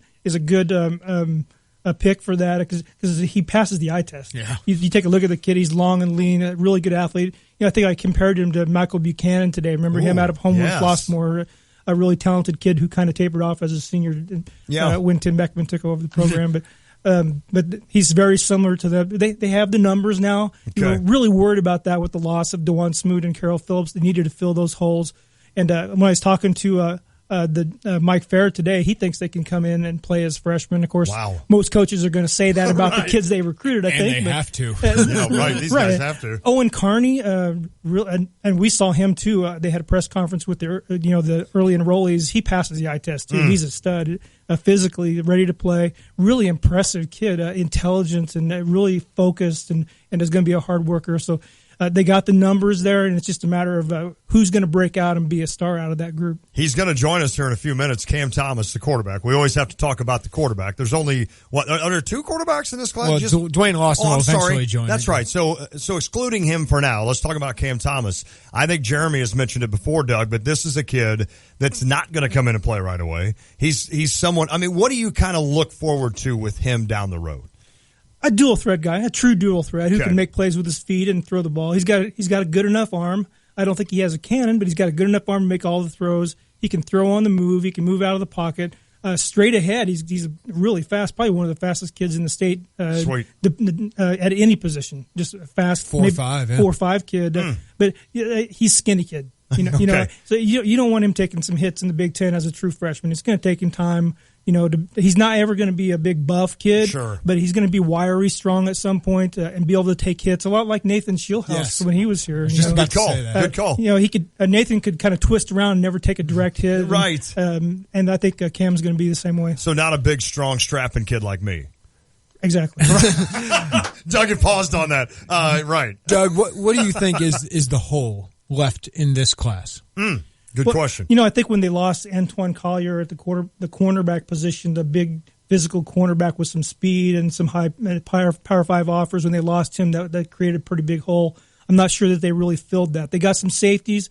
They did get the kid Hobbs, out of Louisville Male, who's a really good player. If you watch his film, I don't know if he's a corner or a safety, probably a big corner. But I think that they really wanted a corner who could come in and play right away opposite of Jalen Dunlap. I don't think they got that. Crazy as it might sound, punter. Yeah, right. Right. And I heard today. I heard they're going to have some open tryouts. So all the kids out there on campus, if you think you're a punter, watch for it in the DI. They're going to advertise, and you can go out there and try to be a punter. Kind of cool. Yeah. I mean, it's not cool as a fan. I think it'd be kind of cool as a kid. I'd be like, yeah, I'll go try that. You talk about the secondary, and that is an area I think that's worrisome. Do you think that's a focus then for next year's class? Not to get to next year yet. We're still dissecting 17, but is that something is it a reactionary thing where you don't do as well there, so the next year you kind of really go all in on that kind of area? Yeah, that and we'll see how the kids who are already on the team play this year. They did have some freshmen on the team this year who have some potential. Some kids that we liked. Was Watkins? Is his name? Yeah, Watkins. And Cameron Watkins. Yeah, he's a pretty good player at corner. I think he came in and was real physical.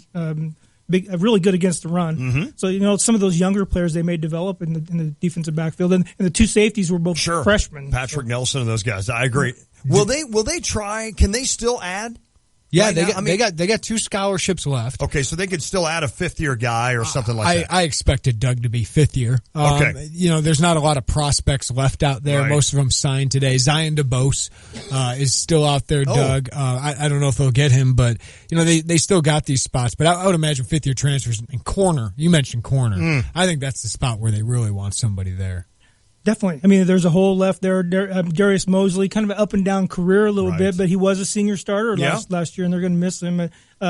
Dunlap, I think, has emerged finally. We thought he always had the physical tools, passed the eye test, and he finally got a chance to play full time and had a good year. They threw away from him, so he didn't have big stats, but they need somebody to play at that opposite corner.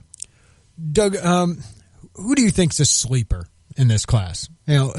There's the main guys we talk about all the time, but is there someone that you like a little bit more than maybe is rated? Yeah, Alex Palczewski. If you watch his film, the kid's got a real mean streak about him. Okay. He just goes out there and tears people up. He's like we said before, he's long. He's got the long arms. He's a prototypical left tackle in the Big Ten. They don't have left tackle at Illinois. They have strong tackle and quick side tackle, not weak tackle. Right. And then Hobbs is the other one. I think our site's got him a 2-star. You got him as a 3-star. They bumped him up, I think, after they saw his senior film. Those 2 guys are underrated players for sure. You like, when you cover a certain team, you look at all the recruits and you find something good about all of them. And you're like, hey, that guy's underrated too. But it doesn't always turn out that way. No. They get to camp and you're like, okay, all right, he's not quite as good as I thought maybe he would be. You see a lot of kids like that. But those two, Palzewski and Hobbs, I think are the real deal. Lewis Dorsey, they've got a tight end. Yeah. They need one. They need one. Is this just, okay, we needed one and we got Lewis Dorsey, or is this a kid you think that could make an impact here in a couple of years? What happened with him was, he took a year off to focus on basketball, and everybody seemed to forget about him. Crazy as that might sound, crazy. He had some big offers. Yeah, he had big offers as a junior. Took a year off and came back, and I think what they looked at was that the team he plays on was playing him at wide receiver. And if you watch his film as a wideout, you see that's a 2-star kid as a wideout. He's not quick twitch. He doesn't get a really great release. Fair enough. No blazing speed. But then now you start thinking as a flex tight end, it's a totally different story. Okay. And then you watch him in his film, his blocking. The kid, he's only about 230 pounds, but he's a very willing and aggressive blocker. That kind of separates him from Zarian Holcomb from last year. They're two similar players, tall, skinny kids that are flex tight ends. But I think this kid, Dorsey, is a little bit more willing of a blocker. 2018, what is this staff's challenge? What do you think is the upside here with this 2018 class? Have you looked at the players in St. Louis? They're loaded for the next couple years. You could build an entire football team from the kids in St. Louis. And defensive line down there is great. There's some D linemen down there that are big time, possibly 5-star kids on the D line down there. Michael Thompson and who's the other kid? Trevor Trout, Ronnie Perkins. Just loaded. So I think they're gonna start out in the Midwest, in Illinois, in Indiana, and in Missouri, and then if they have to branch out from there, they will. But since it's a smaller class, 15, 18 kids or whatever, I think that's really where they're going to focus. Beckman used to he called it a Illini Nation, exactly. Right? So that's where they're going to focus to start out at. Can I, as an Illini fan, expect this just to be the start of every year I get used to this on signing day with Lovie Smith and this staff? If they win. That's the key. I mean, that's huge. You bring the kids in, and now they got to start performing and winning football games. There's still some concerns out there. The quarterback position, for example, Chase Crouch is hurt. You don't know what he really is going to bring on a consistent basis. He's shown some flashes. Jeff George had one good game against Michigan State, and otherwise struggled and threw the ball to the other team quite a bit. Can't have that, and they only have one quarterback available in the spring, so. The quarterback is a trigger of the offense, real important, so that's kind of a concern. Will next year? I mean, they're not going to win a lot next year, Doug, I don't think. But you're going to see probably a lot of freshmen play. I guess that's a good thing, right? If you're a potential recruit, you're sitting there saying, hey, Lovey's not afraid to play these. I assume he'll play. He played them this year. Played a lot of freshmen.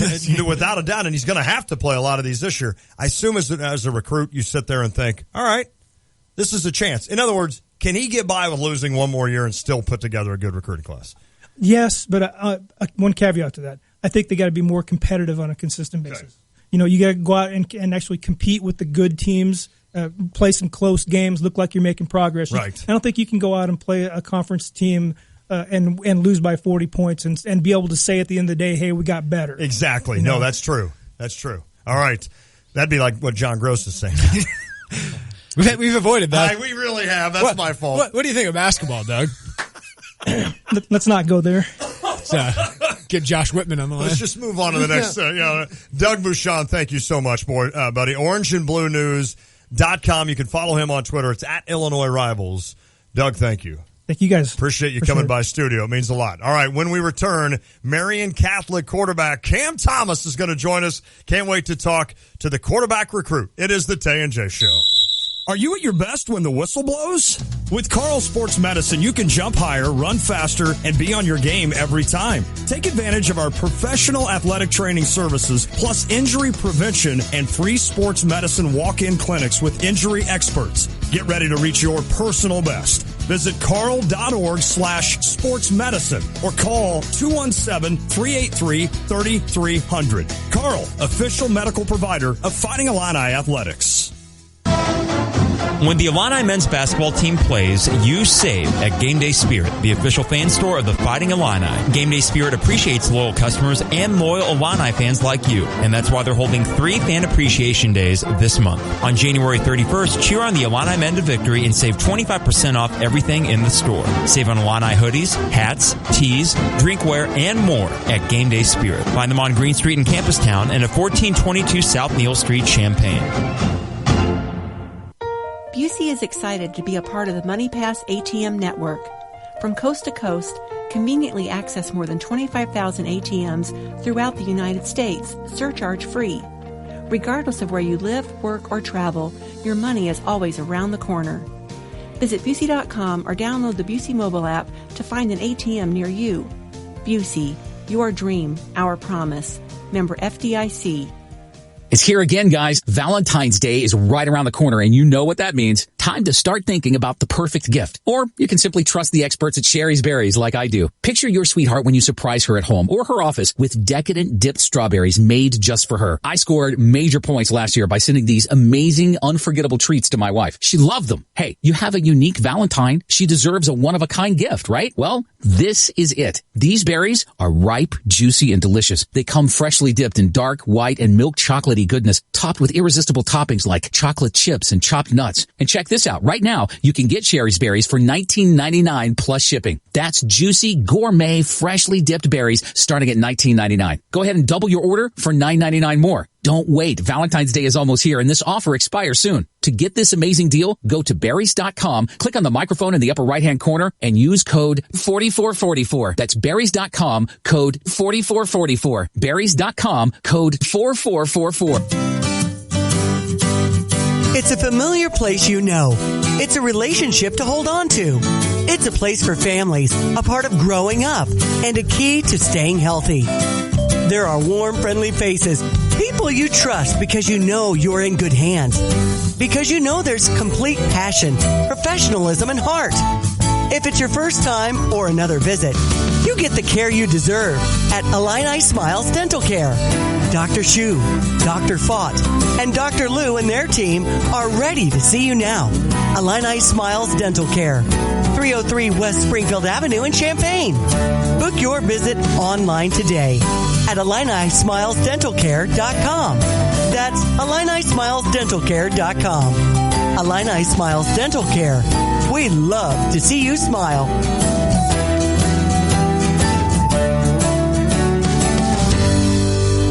Guidance, trust, protection, service. It's the mantra of GTPS Insurance. When you work with GTPS, you'll never have to call an 800 number in a different state. You deal with people who live and work in our community and know it's important to your business. GTPS is your local source for business insurance, property, general liability, workers' compensation, and group health insurance, and they'll work with you to formulate the best package for the needs of you and your business. Contact a GTPS insurance agent today at 359-9000 or visit online at gtpsinsurance.com.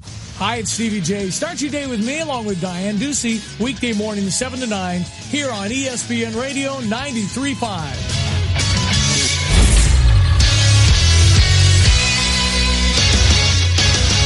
4:30 from the Sports Center Update Studio. I'm Tyler Knight with your Sports Center Update, brought to you by the Mettler Center. If you're looking to take your fitness to the next level, set up a free 30-minute consultation by visiting MettlerCenter.com. Signing day for college football today. The Illini have 20 signees today and 24 total. The Illini had 3-star defensive back Bobby Roundtree out of Florida.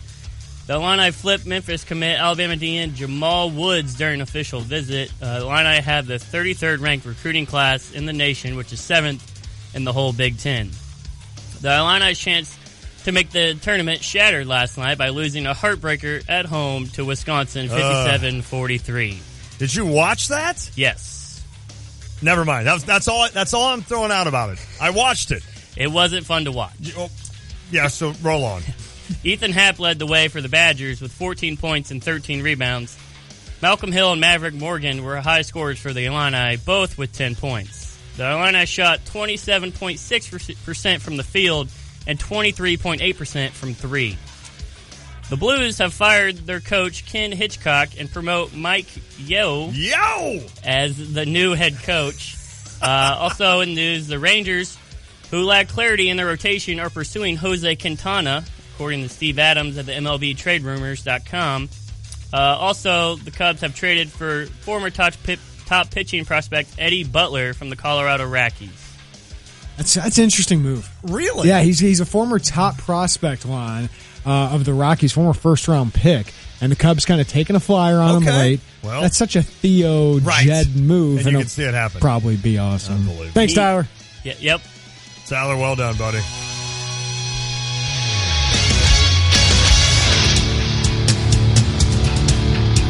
Hey, we are caravanning down to St. Louis to see the Cardinals take on those Cubbies Wednesday, April 5th at Busch Stadium. We want you to come along. It's our annual bus trip powered this year by Rosati's Pizza on Gregory and Urbana and online at myrosatis.com. Tickets are on sale now and include your game day ticket in the right field box and the bus ride to and from the game with easy access to the stadium. It's only $99. Get your tickets soon, as this will sell out fast.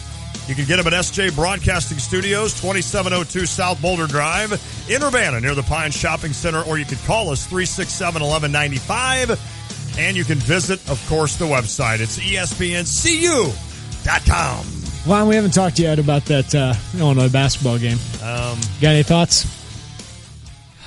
Can I say something? You can't laugh. Yeah. I thought they played really hard.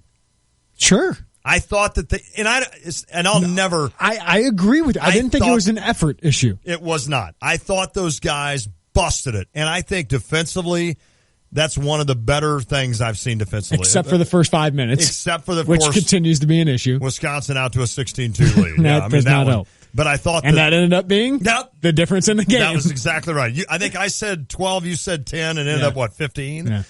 But that was it. I just thought that they. If you can't make a shot, you're not gonna win a game. No.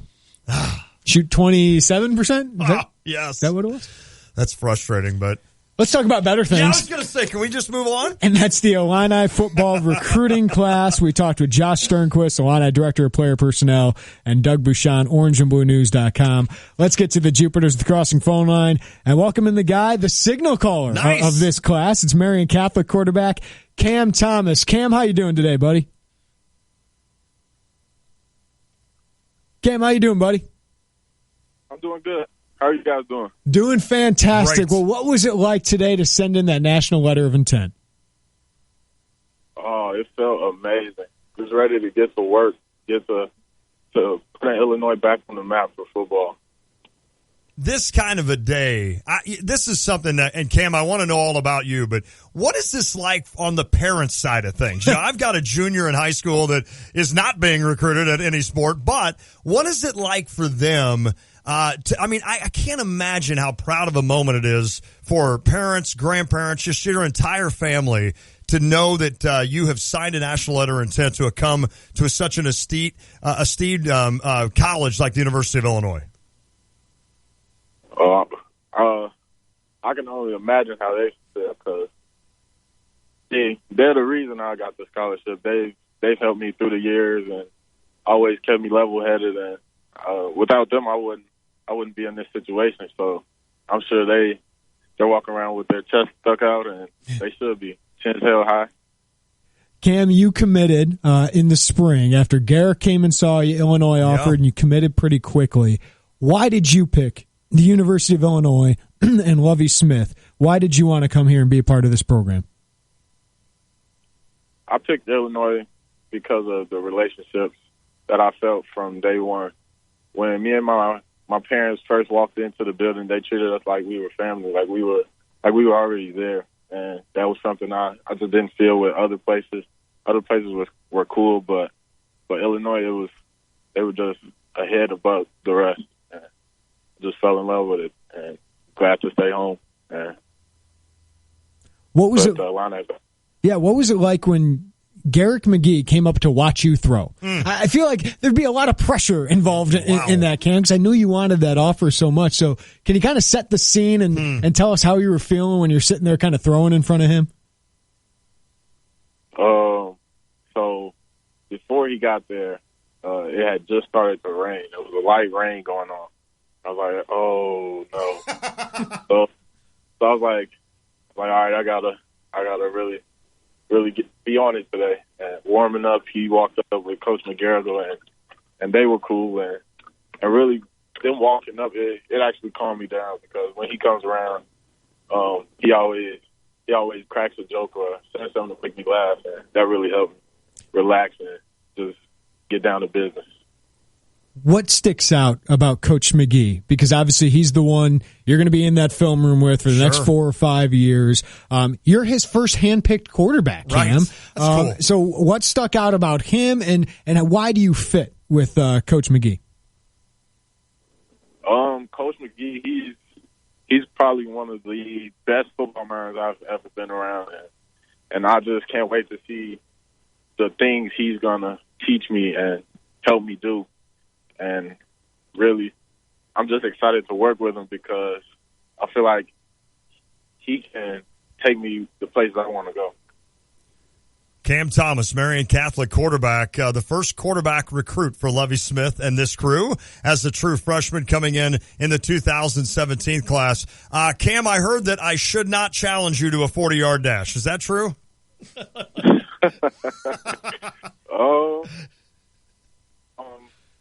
Well, I don't know. I really don't know what you're running. Well, that's maybe true. I shouldn't challenge you. Don't worry. He's cracking. Maybe I shouldn't challenge you. He's cracking 6'1", Cam. I think you got me on this one. I think you got me on this one. How much does speed play into this role? I think sometimes when we think of quarterbacks, obviously you think of your arm, you think of reading defenses. How much can speed kind of make up for some of that and make a difference, especially with early playing time, or maybe not next year, obviously, but down the road with getting you on the field? How much can speed help? I think speed helps in the areas of extending plays and making plays. So, me personally, I look to use my feet to extend the play to find somebody downfield open. But I always have the threat of running downfield, getting a first down, and I feel like that's really where the game is evolving. Sure. Talking with Marion Catholic quarterback Cam Thomas. Cam, I know the team.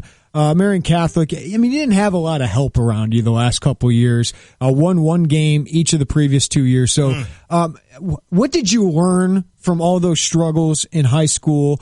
And, some people might doubt, like, oh, you didn't win a lot of games in high school. How did that shape you? And what are the challenges of going through that now that you're coming into college? What are the challenges of not having a lot of wins to try and transition into this college career?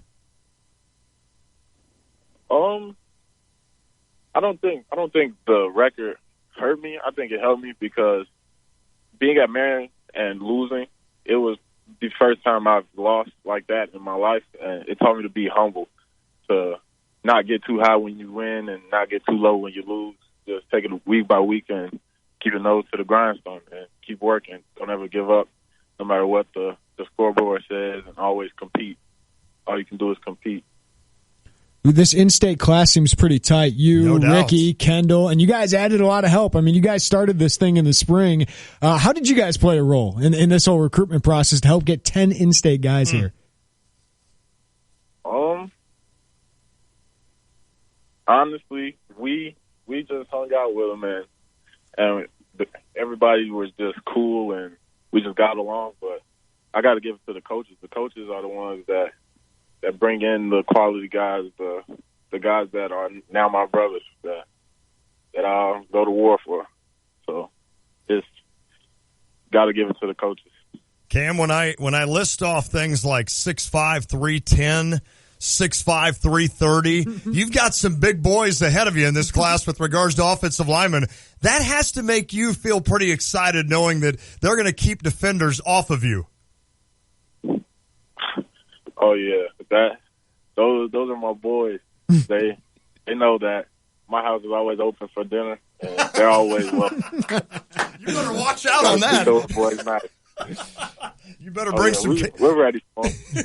Bring some cash if you're going to be feeding those guys. Cam, what do you think of being a part of this class, the foundation class, the first class for Lovie Smith? What does this mean for you and everyone else in this class? For me, it's an honor. It's an honor to be part of Coach Smith's first class, and being able to start this movement or the change of culture at U of I, so that football can be back on top and we can be looked at as a football school. And really, I don't know. I'm at a loss for words. It's crazy. I bet. It's crazy to be part of that. Cam, when I talked to you for your commitment story, you used the quote, "I want to make Illinois great again." Have you made hats? Have you made hats and stuff like that? I love it. No hats yet. No hats yet. We'll have to work on that. That is awesome. Cam, do you play any other sports, or do you just kind of focus in on football? I run track. Okay. So in the spring, I'll be running track for my senior year. That makes sense. And I'll do the 100, 200, and long jump. Wow. Hopefully we'll be seeing your name down in Charleston, huh? Do you have a shot to get down here? I hope so. That's what I'm working for. That's awesome. Working to get to the state meet. Well, Cam, congratulations on a big day. I know your parents are proud, and looking forward to seeing you here for fall camp. What's that going to be like for you? I mean, what are you thinking of when you think of you're going to be a college boy here in a few months?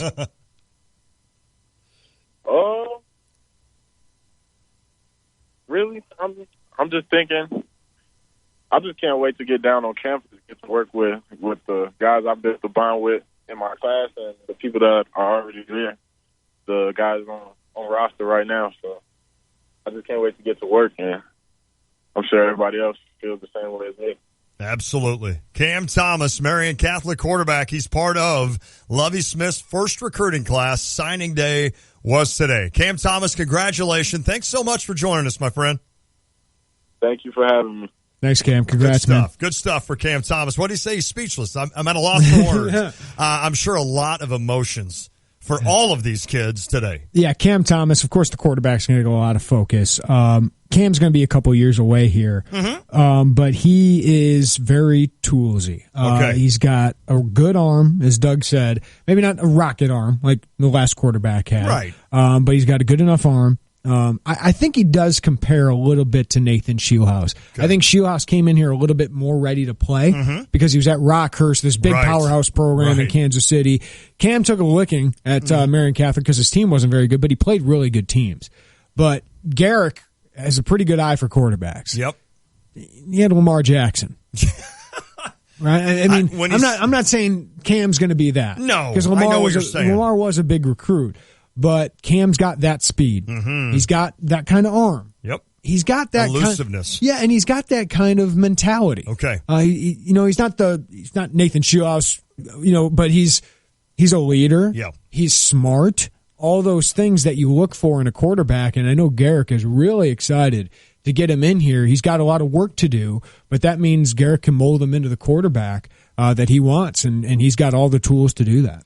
We will visit with Mount Prospect offensive tackle Alex Pelchewski. We'll do that next hour. Excited to bring him aboard and ask him some questions about National Signing Day. He was one of those guys Illinois essentially found. And then he kind of blew up and he decided to stay in state. And he had the profound quote of, "I get mad when people leave the state." So I think that's pretty cool. Esteemed, is that the word I was looking for? Not a steed. Yeah. A steed is like an animal. I couldn't ask a question either. When I said that, I asked a terrible question to Cam, and he answered it great. I mean, he got what I was going for, but I kept stumbling over my words. Well, listen, you have an excuse. You slept 3 hours. Yeah, I that's not an slept excuse. fine last night. The 17, 18-year-old quarterback spoke a lot better than we did. Well, he's showing us up, man. He's a big man on campus. Yep. Excited to do that. All right, when we return, now that everybody is in the fold, I want to ask Jeremy, which one of these guys can we look at and think that we will see them on that field next year? If you have any questions that you want to throw out regarding signing day, you can do that. Just text us 359-2255. That's the Chief Bauer text line. You can also call the Jupiter's The Crossing phone line as well at 359-2255. It is the Tay and J Show. ESPN Radio Sports Beat. From Charlotte, here's Dari Noka.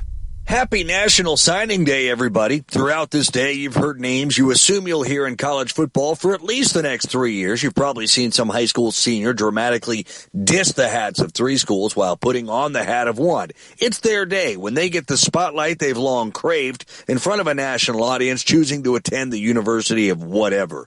And while many fans enjoy this day more than most game days, I just want to remind you that many of the names you hear today might soon disappear from your memory, only to be replaced sooner than you could imagine by names of players who are getting zero pub today. In case you have not been following the college football recruiting world, the number 1 player in all of high school football is an offensive tackle by the name of Trey Smith. He's going to Tennessee. He probably will be a stud, but wait 60 seconds and I'll tell you why all these rankings really don't mean that much. The U.S. economy has been getting stronger, and home values have been increasing. Hi, I'm Jay Farner, president of Quicken Loans. Many of our clients have been taking cash out of their homes, a strategy that might work for you. The smart move is for you to refinance your mortgage right now with Quicken Loans. The rate today on a 30-year fixed-rate mortgage is 4.18%, APR 4.35%. Call 800-QUICKEN or go to QuickenLoans.com. That's 800-QUICKEN. Call for cost information and conditions. Equal housing lender. Licensed in all 50 states. NMLS ConsumerAccess.org. Number 3030. Golic, it's pretty easy for you to get energized about the big game, right? That's a no-brainer, Greenie. Well, what if I told you there was a way to get energized about every single day? All right, I'm listening. Golic, I'm talking about the new GNC. Well, Greenie, what's new? 3 big things. The new GNC has lower prices, free cashback rewards, and even more innovations from the best brands. Well, the new GNC sounds like a winning team. That's right, and if you need the courage to take the first step toward any of your goals, check out your GNC store or GNC.com. #OneNewGNC.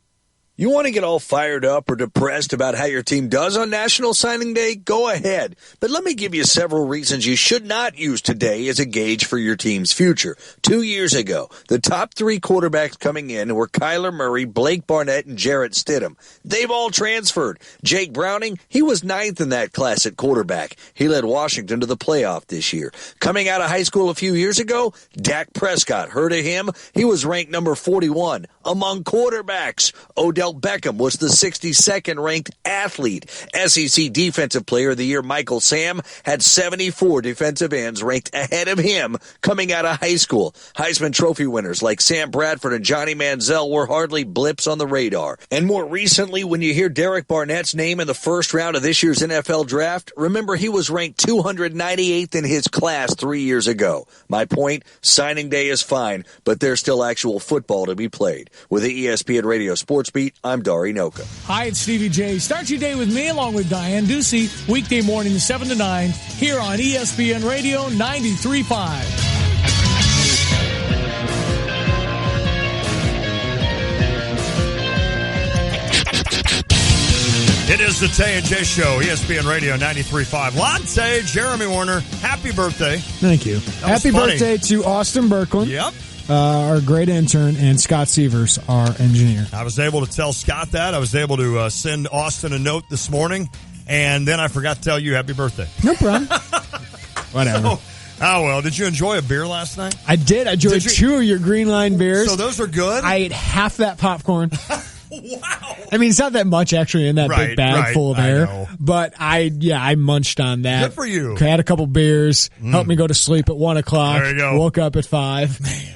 What'd you do? Go to a restaurant? You said you went and ate breakfast. I saw that this morning. Yeah, I went to Marianne's. It's a signing day tradition. I get there about 5:36. Sit down, eat my number one. Yep. Love that, and then I have like 6 cups of coffee. Stay there until about 9 o'clock when most of the signing letters of intent are in, and then I move on to another spot. I came back into the studio, and then I went to the press conference with Lovie Smith. That is so funny. Well, it was interesting because I know I was following you on IlliniInquirer.com and Twitter, and I guess we're overhearing some people have some interesting conversations. I did. In Mary.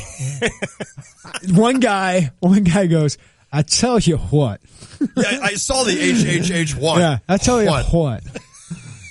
This Illinois team can't get much worse. Was he talking football? I'm kidding. And then you had one bro. Yep. They must have got done with a workout or something like that. He's like, and this is true. He goes, I hear chocolate milk's one, or he ordered a chocolate milk, and the guy's like, why are you ordering chocolate milk? Oh, it's one of the best things after a workout.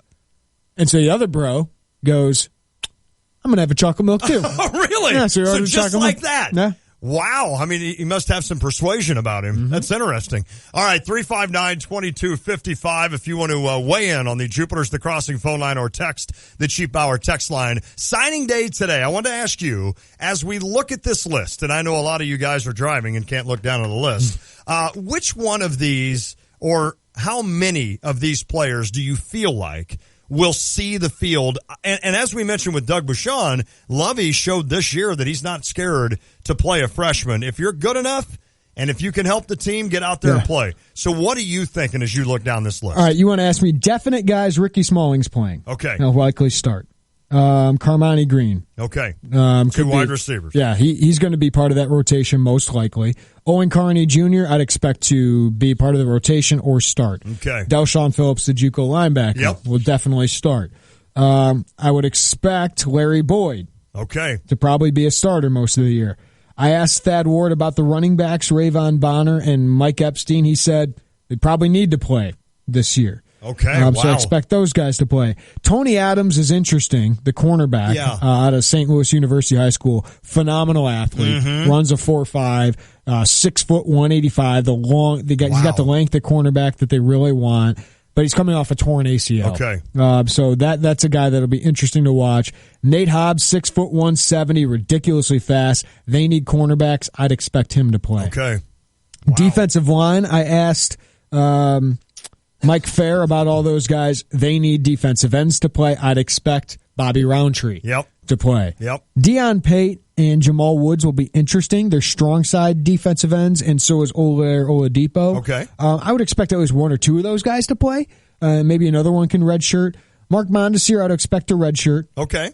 Vidarian Lowe, I'd hope can redshirt. Yeah, because he needs to trim, actually. Yeah, he actually needs to trim a little weight, and he just needs some work to do. Sure. Alex Palczewski's a redshirt kid. Got it. Because he's got to add some strength, but I think he's going to add it pretty easily. Cam Thomas, redshirt. I would expect Kendall Smith to redshirt. I think those safeties, Bennett Williams and Dawson DeGroot, would be redshirts. You do think Kendrick Green, though, will be a guy? That one's going to be interesting to me because you have some good defensive tackles, right? I mean, Jamal Milan, he's got to stay healthy. Yes. He's always had some nagging injuries. Yes. Kenyon Jackson are two really good defensive tackles, in my opinion. And I think Tito Odenigbo. It's his time, isn't it? Yeah, I mean, Tito's a nice rotational player. And then you have Tamir Oliver. Yeah. Two solid defensive tackles, which is nice because I think those guys now can stay at defensive tackle. I think you got a nice rotation there, but if Kendrick's good enough. Yeah. I think he can play. Can you see any of these guys? And when I say any of these guys, I'm talking like Owen Carney, a guy like Kendrick Green. Can you see any of those guys going from the middle to the outside? Even Oladipo, can you see them playing defensive end at all? No, I think you're more likely to see guys go from outside to inside. Okay. Jamal Woods and Deion Pate, I think they'll start their careers as strong side defensive ends, and then eventually as they add strength, they'll move inside. Okay. Larry Oladipo is a kid that I think will start as strong side defensive end. Eventually, I think he's going to stay a defensive end most of his career, but on passing downs, he can move inside. No, defensive tackles, they're built to be defensive tackles. That's what they look for. Yes. Defensive ends, they want long. You know, they have a left end who's usually the more of a run stuffer. Yeah. The right end is their pass rusher. Fair enough. And that's Bobby Roundtree. That's Owen Carney. Okay, because I know a lot of fans will be wondering, all right, which one of these guys is going to get to the quarterback? Maybe not next year. Roundtree and Carney are your pass rushers. Okay. Like, those are the guys that you think more of as pass rushers. Oladipo, Pate, Woods, those guys are more, not to say that they're not going to rush the passer, but they're more like Jamel President kind of guys, maybe a little bit bigger. But those kind of guys. You've got coming back Reggie Corbin, and you've got a Dre Brown, of course, that, and who am I missing? Who's the kid from? Kendrick Foster. Kendrick Foster. Sorry, Kendrick. My goodness. You got Foster and Corbin. You got a guy like Dre Brown. We'll see what happens with him after a major surgery, an injury, excuse me. But you've got Mike Epstein coming in, and you've got Rayvon Bonner. What are those two? Epstein more of a tackle, like inside the tackle kind of runner, and same with Rayvon? If you had to ask me the kind of comps for these guys, when I think of Rayvon Bonner, I think of a Minnesota, Wisconsin running back. Fair enough. I think of David Cobb. Yep. Between the tackles, you get behind those big boys and he's pushing forward. Boom. Not just like a load dude. I mean, he's got a little burst to him. Yeah. but more of the inside the tackles, Big Ten. Fair enough. What really Garrick McGee's looking for. Are you going to go white guy with Epstein? No. Are you going to comp me with a I white think guy? Mike Epstein is really similar to Dre Brown, actually. Okay. Kind of one cut and go guys that have a little bit of burst, can run away from people, but more like the zone blocking kind of scheme guys who kind of one cut and go. I think that's what those guys are. They're not like Reggie Corbin. Yeah. Right? They're not Josh Ferguson. Sure. They're kind of in the middle of that, while Rayvon Bonner's kind of the more, he's got some burst to him. Yeah. But I think he's more your typical Big Ten back. Lewis Dorsey, can he get on the field? Yeah. At tight end? Because what else you got there? Right. You got a lot of young guys, but you got a lot of guys who do one thing well. Like Zarian Holcomb is going to be a sophomore. He played a receiver last year. He's got to add a lot of weight. He can't block anybody yet. Okay. Caleb Reams is kind of short, athletic, good receiver. Can't really block anybody yet. Andrew Trainer's this big kid who you think can turn into an offensive tackle, but he can't really get out in space and make people miss. Griffin Palmer, the redshirt freshman, I think can do a little bit of everything, but he's really inexperienced. Right. So Lewis Dorsey, I think he can see the field because I don't think anybody has proven themselves yet out of that group. Griffin Palmer just sounds like a kid that ought to be at Auburn and catch the winning touchdown in the SEC championship game. What is the all-name team in this class? Well, DeGroot for sure, right? Dawson DeGroot. I like Rayvon Bonner, man. It's pretty good. Brian Barnhart's going to love that name. Roundtree's pretty good. Yeah, Roundtree's solid. By the way, did you see the recruit for Illinois State? Oh, does it get any better than this? I'm trying to. Do you remember his name? Somebody texted me today, or what was it? Oh, I can't find it. You'll find it. It is the best. Buffalo something? Illinois State signed a kid, 6'7", out of Lawrence, Kansas. Kobe Buffalo Meat. Kobe Buffalo Meat. A buddy of mine tweeted at me today and said, "You have to have this kid on. You have to interview this kid." What? He's like, it's become such a sensation. He's all over the country, isn't he? He's going to be on Jimmy Kimmel tonight. Is he really? Kobe Buffalo Meat. Buffalo Meat. It sounds like a if you're Illinois State, you sign this guy just to have the. No doubt. Illinois State's going to be on so many national broadcasts tonight. It's fantastic. And they might mention, hey, Illinois State's been pretty good the last couple of years. That is so funny. But Kobe Buffalo Meat. I'm telling you, it's a Key and Peele. I mean, it sounds like that. Kobe Buffalo Meat. That's good stuff. All right, listen, next hour, we'll visit with Alex Pelchewski. I'm excited. I'm watching Buffalo this. Meat's. Yeah, is he pretty good? Reel. He's a big boy. Okay, 6'7", right? 285. I mean, he's got a baby face, but Buffalo Meat. Yeah, that's got to be made up. I mean, he looks like a Kobe Buffalo Meat. Like, did he change his name? I don't know. It'd have to, right? Nobody's named Buffalo Meat. I mean, that's fantastic. Is he Native American descent? I don't know. Maybe. I don't know. That's true. I shouldn't say anything. I'll stop. No, I have no idea. Buffalo Meat. I want the story behind this name. Buffalo Meat. Get your butt on the ground. That's going to be fun. I mean, you can't call him Buff. You got to call him Buffalo Meat. Right? Yes, you do. All right, Alex Pelchewski. Not really an easier name to say. Would you rather be Buffalo Meat or pork rind? Buffalo Meat. Okay. I think I would. We'll visit with Alex Pelchewski next hour. More on Illinois signing day as well. Your questions, it is the Tay and J Show. Turkey leg. Check out the new BMW Champaign. It's not like the old Twin City. They have new on-site local ownership since 2013, along with a new state-of-the-art facility. With a Customer First Service Award winner for 2015, BMW Champaign does business your way. Yes, they have tons of cars. Yes, they'll get you what you want. Yes, they discount, deal, and even pick up and deliver. So stop in, ask for Ben, and give BMW of Champaign a look. BMW of Champaign at the corner of Neal and Burwash in Savoy. Hi, it's Corey with Max Twin City Recycling. We pride ourselves on giving the area an outlet to recycle and get paid for their unwanted metals. We're taking our community focus a step further with our Recycling for a Cause program. Each month, Max Twin City will choose a different local charity to feature in an effort to raise money for those causes. Visit maxrecycling.com for a complete list of program details.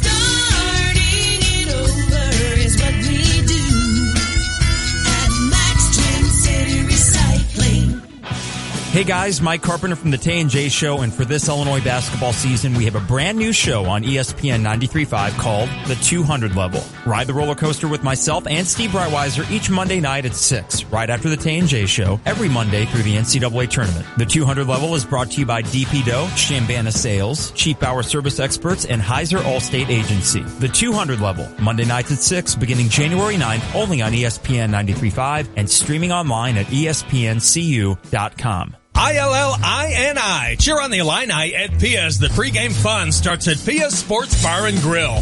Pia serves up its famous 10-ounce Slugger Burger along with great wings and so much more. Enjoy 350 22-ounce light and Coors Light drafts every home and away Illini game. Watch the game at Pia's or ride the free shuttle to all home games. You'll find it all at Pia's with live video gaming, sports, food, drinks, and fun. See you at Pia's, West Springfield Avenue in Champaign.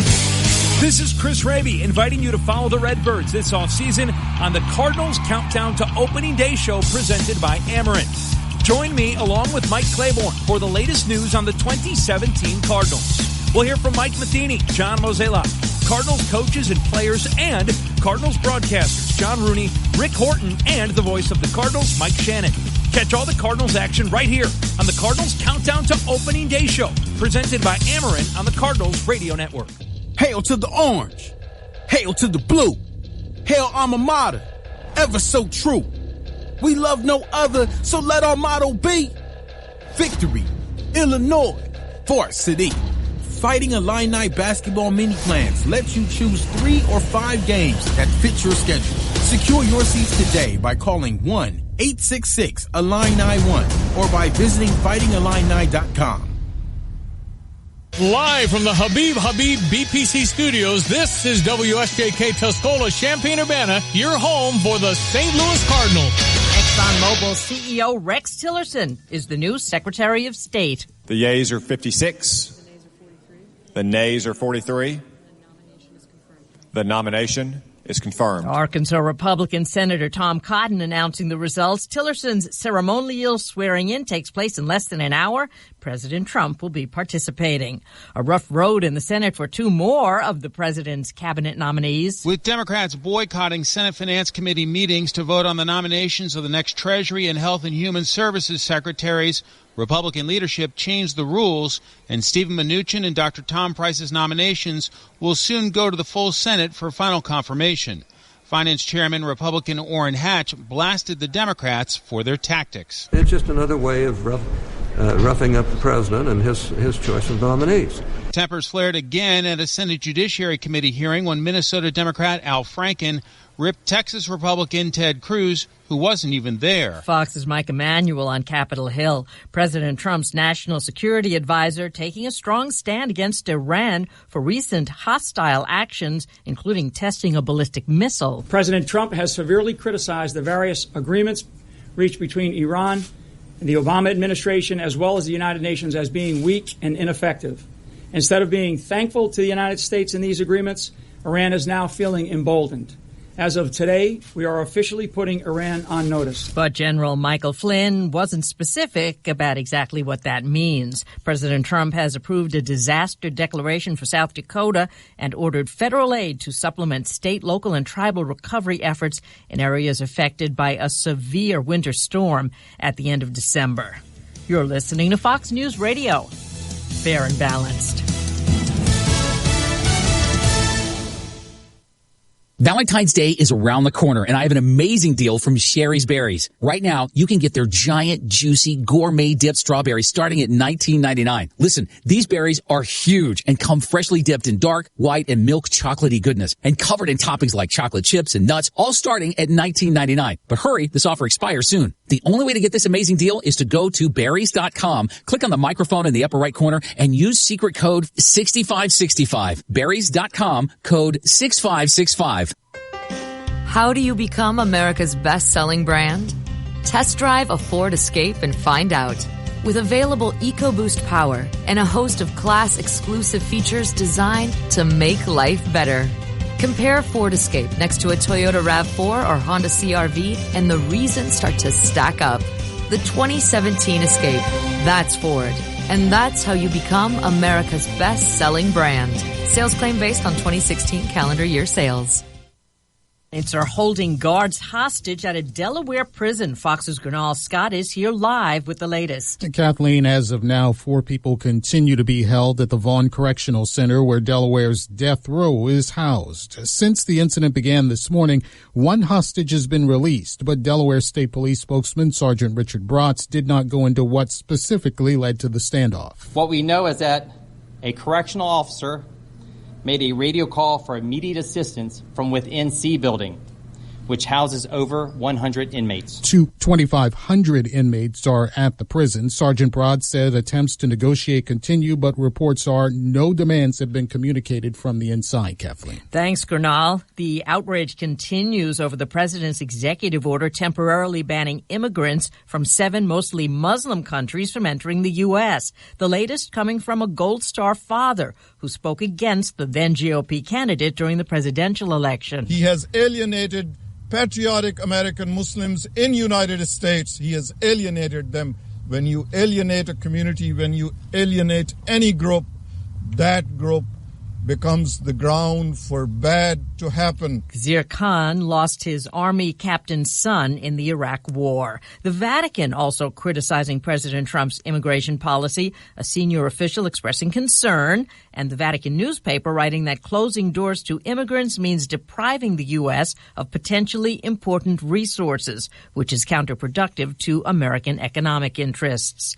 Univision, the Spanish broadcast network, and its cable channels are cut off in nearly 37 markets, including New York and L.A., where there are large Hispanic communities.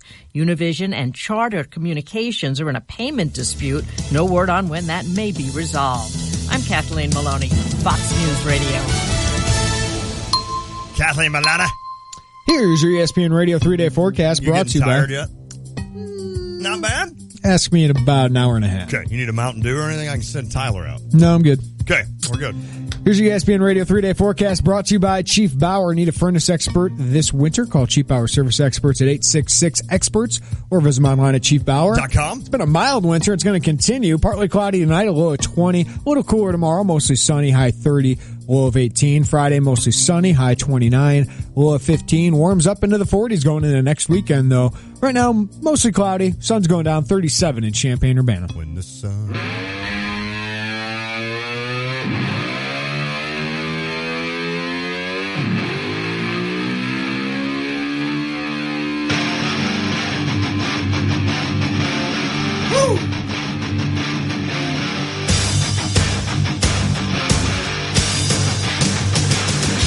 It is Drive Time, presented by Honda BMW of Champaign for new and used vehicles. Visit their huge inventory at the corner of Neal and Burwash in Savoy, or visit them online at drivechampaign.com. Lonte, this will recap the first 2 hours of the Tay and J Show. Illinois basketball shot 27%. They lost by 15 to Wisconsin. Can we actually start there? That was about all we talked about. Because we talked a lot of signing day, and we'll get back to that. Yeah, let's talk Illinois hoop. Honestly, Drive Time is for what we talked about. Yeah. We didn't talk about it, but we should. mentioned it very shortly. Lon said that they tried hard. They really, honestly, their effort last night, I felt, was better than most efforts this year.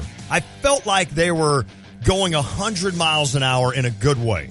They just could not shoot. They couldn't execute. You can't defensively, score. When they went to zone, it worked out and all those things. But, man, this team the differences, when you see them close and up in person when they play each other, I mean, Wisconsin is not that much more talented. No, I agree with you. If at all. Right.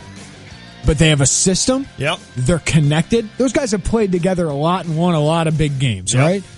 But there is a connection. They all buy into the system. The coach has them doing this. You see Nigel Hayes and Ethan Happ after the game joking around during the press. Like they enjoy each other. It seems fun for them. Right.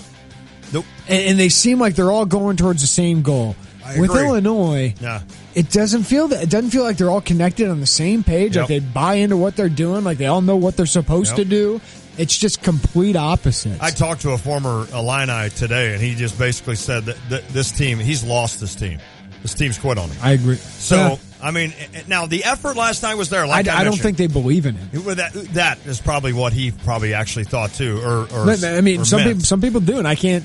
I mean, if you're getting down 14, 15 points within the first 5-6 minutes of every game, I mean, it's obvious. There's times, I played basketball to high school, so I don't have college under my resume, but there's times where I watch an offense on both sides. When Wisconsin had the ball, when the point guard had the ball, there were constantly 3 guys moving. Yes. Constantly. There's usually one guy like Happ would be on the block. There were 3 other guys constantly moving, setting screens. They set better screens. There were times Illinois would move, but for the most part, when Illinois had the ball, you'd have maybe one other guy moving and 3 guys standing.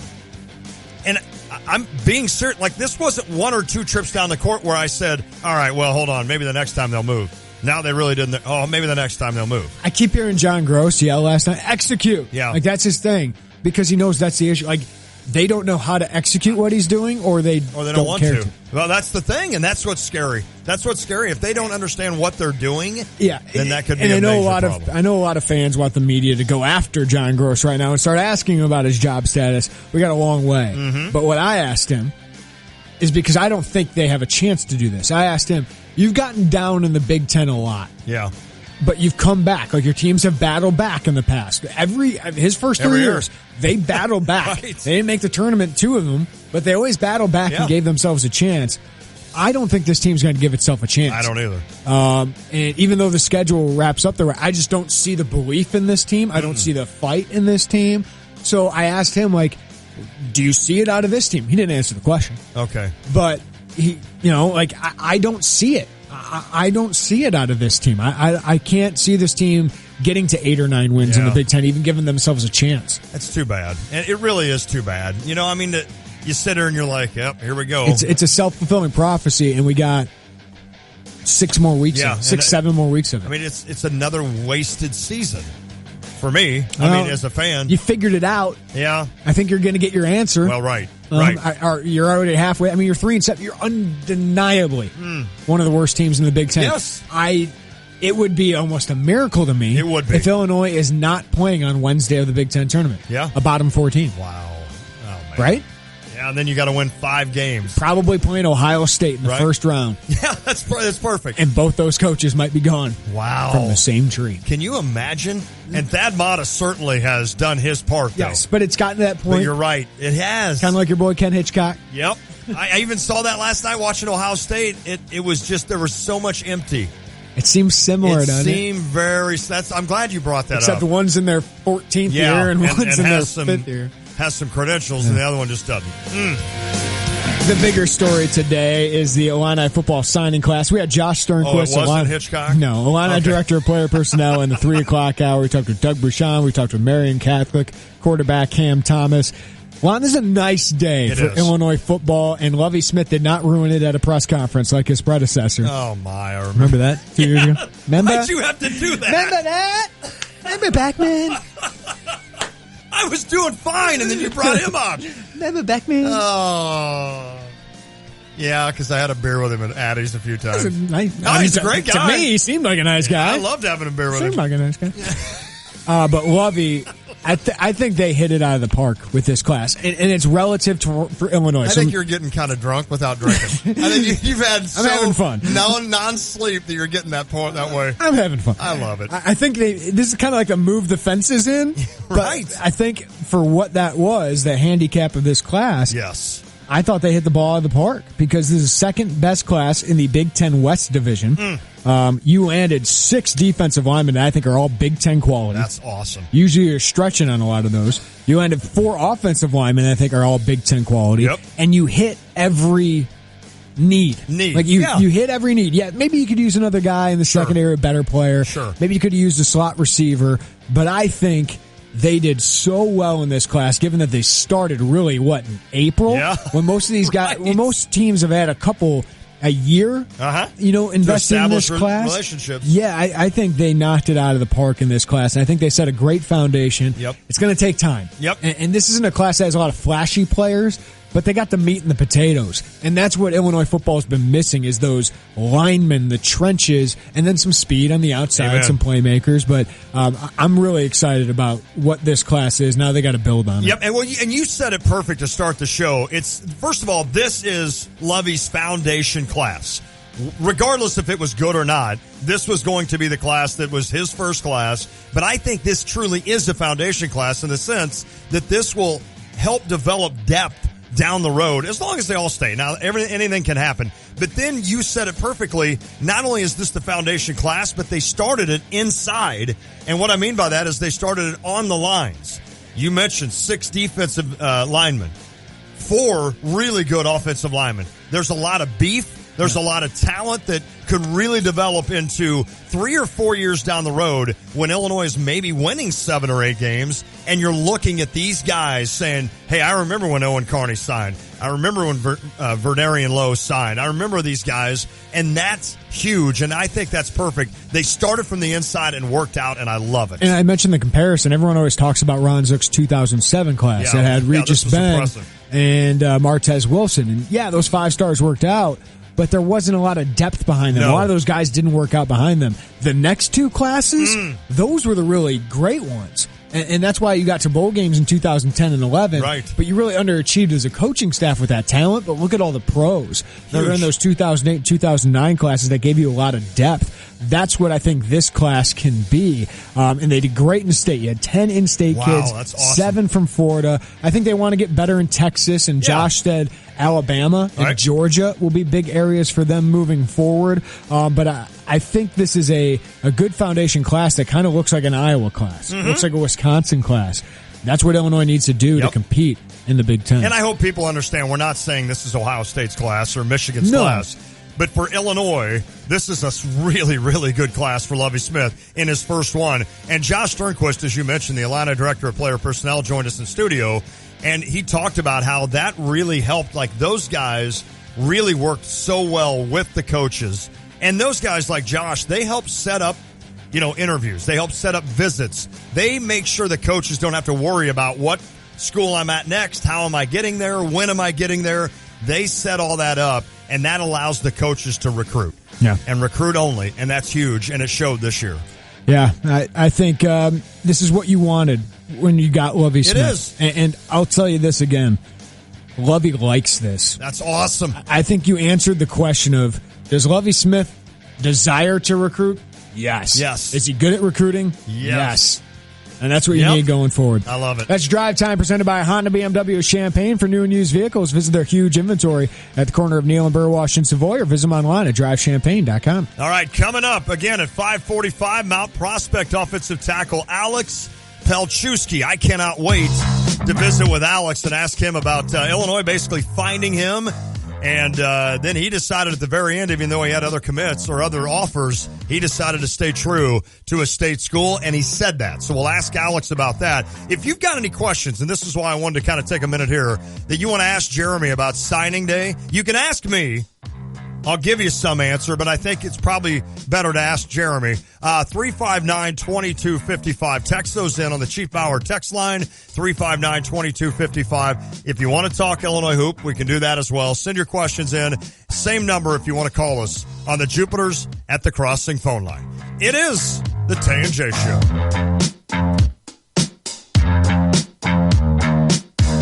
The Hub is Champaign-Urbana's newest place for pregame, postgame, and just hanging out with friends. And for Super Bowl Sunday, the Hub is giving away a brand new scooter plus $150 and $100 gift cards. It's easy. Every $10 you spend on food and drinks at the Hub between now and Super Bowl Sunday gets you a raffle ticket for a brand new scooter. The Super Bowl Sunday party and scooter giveaway only at the Hub, 601 South 1st Street in Champaign. With parking on site, make the Hub your new place for food, drinks, and fun. View their full menu online at thehubchampaign.com.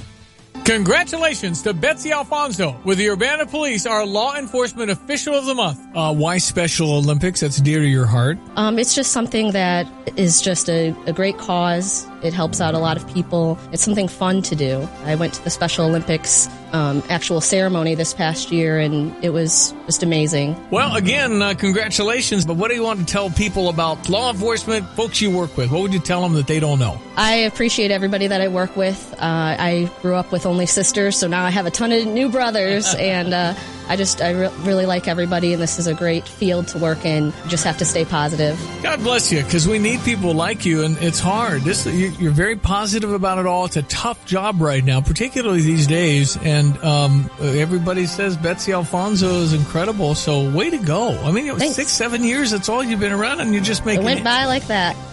Brought to you by F.E. Moran Security Solutions and SK Home Improvement.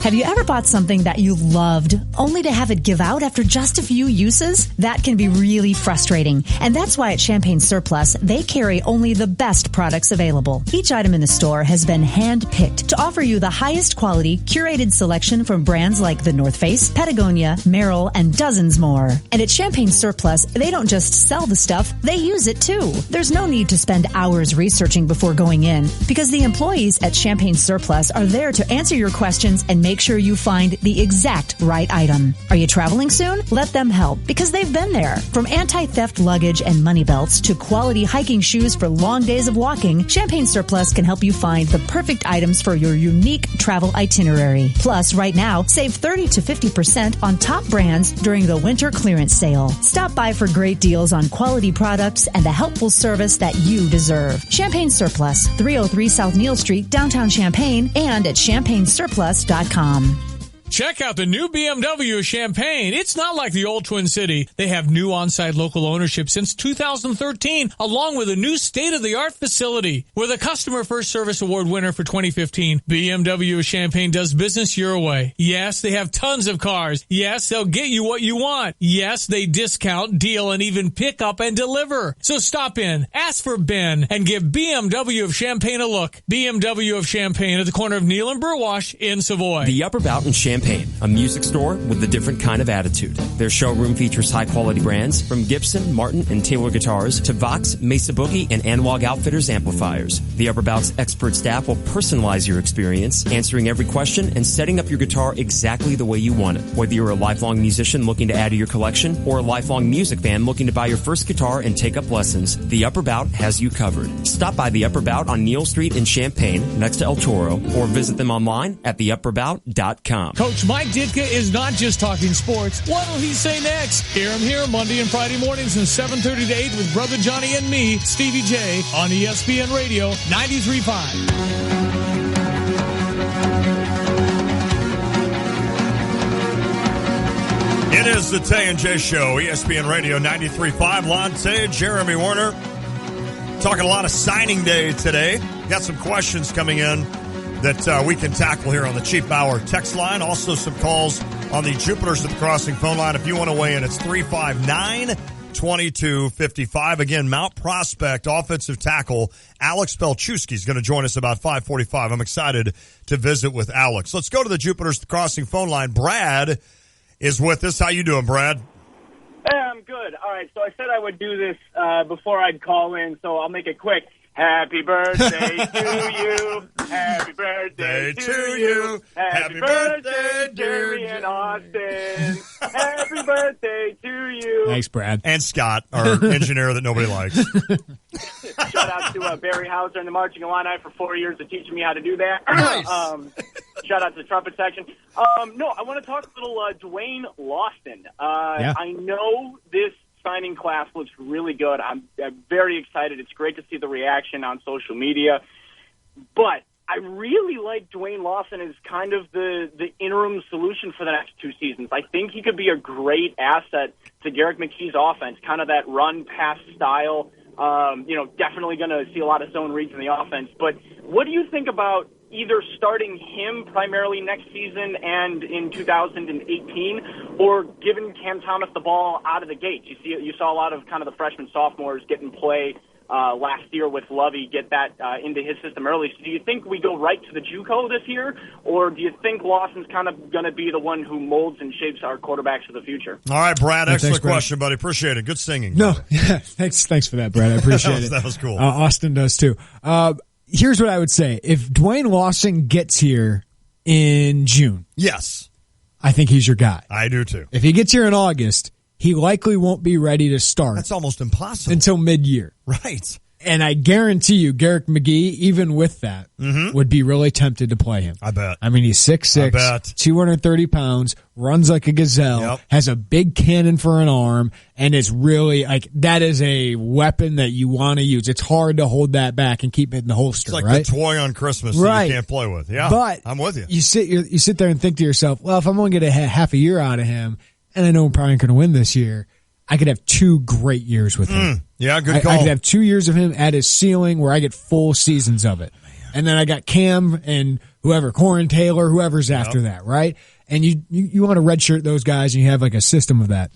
But if he can play, if he gets here in June, I do expect him to compete with Chase Crouch, and I would expect him to take that job at some point. But if Chase Crouch is healthy, I think Garrick's comfortable with playing Chase Crouch for this year. Yeah. I think he saw enough and believes in him. But that's a shoulder injury on a guy who lowers his shoulder and all the time. Loves to hit people all the time. So I think Cam needs time, and I think they're willing to give that to him.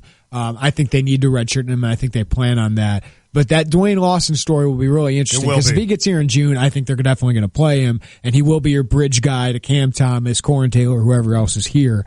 But yeah, if they could redshirt him, and then all of a sudden you kind of have a backlog of these guys, which is a nice problem to have. It's just you probably might pay for it in 2018. But Dwayne Lawson would definitely be fun to watch. Yes, sir. Whenever he gets out there because he's a freak. He's a freak of an athlete, a freak of a talent. I said when I watched him on film, now please everybody understand where I'm going here. This is not a comp to the actual quarterback. When I watch him run, he looks like Vince Young when Vince Young would run. And what I mean by that, like Vince Young would just kind of gallop. Glide.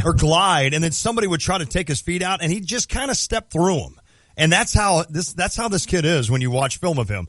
Let me ask you. The thing we do got to say, he was at a 4th string at Virginia Tech by the end of his career. Right. He struggled to pick up the playbook. He got in trouble a little bit, positive drug test. So those are things that there are concerns there, right? It's not like, oh my God, how did they get this? The reasons they're able to get him, but the ceiling is ridiculously huge. high. And I'd be shocked if Cam Thomas plays. I would too. Shocked if he plays. And at least Chase Crouch, I mean, he's been here. He knows the system now. So I think he's probably your odds-on favorite. But Garrick likes the mentality of both Chase and Jeff George. Jeff George just can't physically do what he wants to do. Chase doesn't have the arm that he exactly wants, but he's got the movement. And you saw that offense with Chase. It's just a lot better. It's a lot more dynamic. Clicked a little bit better. All right, here's another question off the Jupiter's The Crossing phone line. Regards to recruiting, how does Illinois measure up to other universities as far as academic requirements for athletes? If Illinois would lower their requirements, would it help with recruiting? I'm reading a question that I thought I was reading a different one. We've answered this countless times. Did you hear Lovie Smith complain about it today? Nope. The last staff, Beckman, Golesh, they complained about it. Okay. Thinking it would get changed. And I think they might have been able to get some wiggle room there. I think Illinois should be proud of what it does at the university. I think it should recruit to that. Northwestern has. Yep. Stanford has. Vanderbilt has. Yep.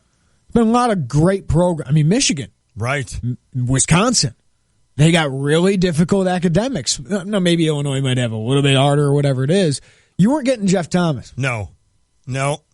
So don't think you were getting. I mean, I understand the days of when you sat Frank Williams for a year and all that kind of stuff. Yeah. But I think Illinois, you're not going to hear this staff complain about it. They know it. They're going to recruit to it, and they're going to sell it. They're not going to treat it as like this is a gunshot wound that we can't heal from. Fair enough. Where does Illinois rank in recruiting? About a month ago, you mentioned, Jeremy, we're close to the top 40, but on ESPN, we're not in the top 40. Where do we rank? I know there's different sites that obviously rank, but in Scout. In the composite, which 24/7 does, and they take everybody's together, Illinois is about 40. Okay. On Scout, and I trust our team because we have a bunch of guys, and I think they're some of the best evaluators. Of course, I'm biased. Yeah. But they have the 34th ranked class and 7th in the Big Ten. Okay. But yes, what did you say the composite was? It's 24/7. They combine all the different ones. They're about 40. Oh, 40. Okay. Yeah. Which is still pretty stinking I think good. that's really, if you just take that, you have, a good, solid Big Ten class. Yep. Illinois hasn't had very many of those recently. And the key is stacking them together. Amen. Right? Amen. You got to stack them on top of each other. Once you do that, you're going to be pretty good. And that's why this class, yes, it's exciting. It's a start. Sure. It's a start. Now you got to get another one. Yep. Then you got to win games. Then you get another one. Then you get another one, and all of a sudden you're rolling, right? And you might be kind of Iowa-like or something like that. I'm trying to think. I'm going to allow my mind to think about this staff recruiting after a 6 or 7 or 8 win season. I think it could be unbelievable. Now, when is that? That's 2019. Yeah. I mean, it's down the road. Yeah, I mean, 2017 this year, I think it's going to be a little rough. But you could see this ball It's going to be a little roll. rough. 2018, I think that's where you start to get some momentum. Yep. And then, I think 2019 is the year where you can be like, okay, this program's legit. On the heels of that, we were asked, how would you rank this signing class with past years' signing classes? This is the highest ranked class for Illinois since 2010. Okay. So, I mean, you can look at that 2015 class and it had a high ranking on Scout. A lot of it was JUCO. Yep. And a couple of those kids worked out, but not a lot of them. Yeah. So I think this class is stronger because it is built on high school prospects. And Lovie Smith said this today, and I couldn't agree with him more. He's got the 6-year deal, right? Mm-hmm. Now it's 5 years left. Sure. He's got patience. He's got buy-in, right? He doesn't need to just go for the quick fix and just take chances on kids. We need a depth. We need a backup lineman. No, you get kids that you can grow, develop, and can help your program for 3 or 4 seasons. There's part of me that defended Beckman a little bit because of that. I mean, I kind of understood. I understood it. Yeah. I never thought it was healthy. Right. When you're adding 8 to 10 JUCO guys a year, but you understood and a lot of them the are lack flyers. of depth, that team had, and Beckman's like, I got to add something. The bad part was he was 2 and 10 the first year, right? 4 and 8 the next year, and just didn't have any buy-in. No, he knew he had to win. Right, that's exactly right. In year 3, year 4, while Lovie, he could go into year 3 with just a couple wins on his resume, and he's still got buy-in from the athletic director because the athletic director is all behind him. Absolutely. And he's got the cachet that Beckman just didn't have. This is Illini in Milwaukee. He asked this real early in the show, and we kind of touched on it, but he said if Bobby Roundtree, who really it came down, this was the hardest one really, and the surprise one, it came down between Indiana and Illinois, but he said if Roundtree was leaning Indiana last night, what do you think swayed him in the last minute? I mean, it sounds like it was Lovie. It was an Illinois-Indiana battle the entire way. Indiana had going for him. The staff was recruiting him a little bit longer, and there's a bunch of Tampa, Clearwater guys that were going with him. Okay. So he had a comfort with all those guys. So I think that, there's always a little bit of pressure, whether those kids really pressured Bobby to go with them, but I'm familiar with that. Exactly. But Lovie himself had made this kid a priority. The first recruit Lovie went and saw was Bobby Roundtree. That's pretty cool that he got him. Right? Yep. So it was the first recruit he was able to go out and see. He made him an absolute priority. Illinois sent Lovie and 5 assistants there last week. Which, think of that. If you're an 18-year-old kid and Lovie Smith and 5 grown men are coming to visit, just think of that for a second. I know. Like, they're spending that much time and effort. I'm trying to put that into, like, Lucas, who's a junior. Right. I'm trying to imagine a golf coach and like 4 other guys. What would you think if it'd be so 6 awesome. grown men? It'd be unbelievable. Who make a combined $4 million, came all the way $6 down million, to see whatever you. it is, coming in to see you. I'd be very impressed. And as a parent, I'd be very impressed. Yeah, and Indiana does stuff like that too. Sure. But, there was the Lovie Smith connection. Lovie was on the phone with him last night, and it sounds like they felt pretty good about that going into today. And sounds like that Lovie effect. I mean, Bobby Roundtree was a big one there. Larry Boyd, it was a big one there. Kendrick Green, a big one there. That's what having a head coach. Illinois got a closer. Yep. Garrick McGee told me in February, November or December, Right. we have a bona fide closer. You see it. Ron Zook was a bona fide closer. Yes, he was. Lovie Smith is that too. I had another guy ask, even though Roundtree's going to be wearing the orange and blue, is there a chance DeBose considers Illinois? Yeah, Zion DeBose, a 3-star recruit. I really like him out of North Carolina. Illinois has 2 scholarships left. I expect them to use them both on 5th-year transfers. Okay. I don't think they expect Zion DeBose Okay. to pick Illinois. He's still out there, and I think they'd take him if he's coming here, but all the buzz I've heard is Virginia Tech. Most Fair likely. enough. Okay. One other one. Lovey mentioned in his presser there are 3 or 4 guys you could see returning punts, kicks in this class. Yeah. Who do you think's the favorite to make an impact in the return game? Great question. Cam Thomas? And it's something he could. Okay. It's something we don't think about. No, we don't. A lot is the return game. And Lovey said punter. We really need a punter. Nate Hobbs, the cornerback out of Louisville Male, is an elite punt returner. He's really, really good at it. Carmani Green was a really good returner. Tony Adams runs a 4.5 40. He could do it. I like that. Maybe Kendall Smith as well. A little, he's taller and all that. But I think Carmani Green, Tony Adams, Nate Hobbs are definite return candidates. That'd be all right. I mean, just some speed. They need one. Yeah, they do. They really do. What are they going to do at punter? Do we know? Probably walk-ons. That stinking kid decided to go to Michigan. Got a Michigan offer this morning. You little punk. Yeah. Brad Robbins out of Ohio. I don't like you anyway, you little punk. Bob Wigaszewski's probably the most upset guy today. Oh, I bet. Special teams coach picks out his punter, and all of a sudden, this kid was one of the top punters in the country, if not the top. Yeah. That's why Harbaugh went after him. Apparently. Isn't that just make you sick, though? And we talk about big fish. Yep. That's the big. That's the big one. They're the one that can just come in at last minute and say, hey, you know what? I guess we've decided we want you. Yeah, don't commit to Illinois yet. We might have a scholarship. Okay. Give us a little bit longer. All right, Jupiter's the Crossing phone line. Steve is in Effingham. How you doing, Steve? Oh, pretty good. Can you hear me? Yep. We can. Yep. Go ahead. Okay. Listen, I got 2 questions. I heard that Lovey was recruiting Cincinnati area, and I was wondering, well, it didn't seem like they was recruiting Indiana very hard, or that I knew of. And I was wondering if one of you guys could tell me if he's recruiting anybody in Indiana for next year or 2, because I haven't heard much about it. And then I was wondering, our defense was not that good this year, but some of the guys on the defensive line, they're pretty highly thought of, and may get drafted in that. Are these defensive linemen, are they better than what maybe it looked like our defense was? And that's really what I wanted to find out. Sure. Okay. Steve, thanks for the call, buddy. Good questions. Indianapolis is an interesting area because it's so close, but it is so heavily recruited. Right. And you heard Josh Sternquist come in here and talk about some areas that, we can evaluate, and it's like, is it worth our time? Yes. One of the things about recruiting is, where am I not going to waste my time? And Indianapolis is recruited by all those Indiana schools, right? Notre Dame, Purdue, Indiana. Then you got Michigan State. Right. They come in down there. Yes, Ohio State comes in there. Even probably Penn State comes probably in. Pitt. Louisville. Some of those teams, Louisville. Absolutely. Comes up the road. Kentucky. Mm-hmm. That is a heavily recruited area. They found Cincinnati, though, and Ray Von Bonner and Howard Watkins. They said, it's not as heavily recruited. We can find a spot and we can get in there. And they recruited it well. I don't think they're going to recruit Cleveland all that much and things like that. So I think Indianapolis might be an area. They're going to still look at those kids, and if they have relationships, they brought a bunch of busloads of Indianapolis kids here last spring. We'll see.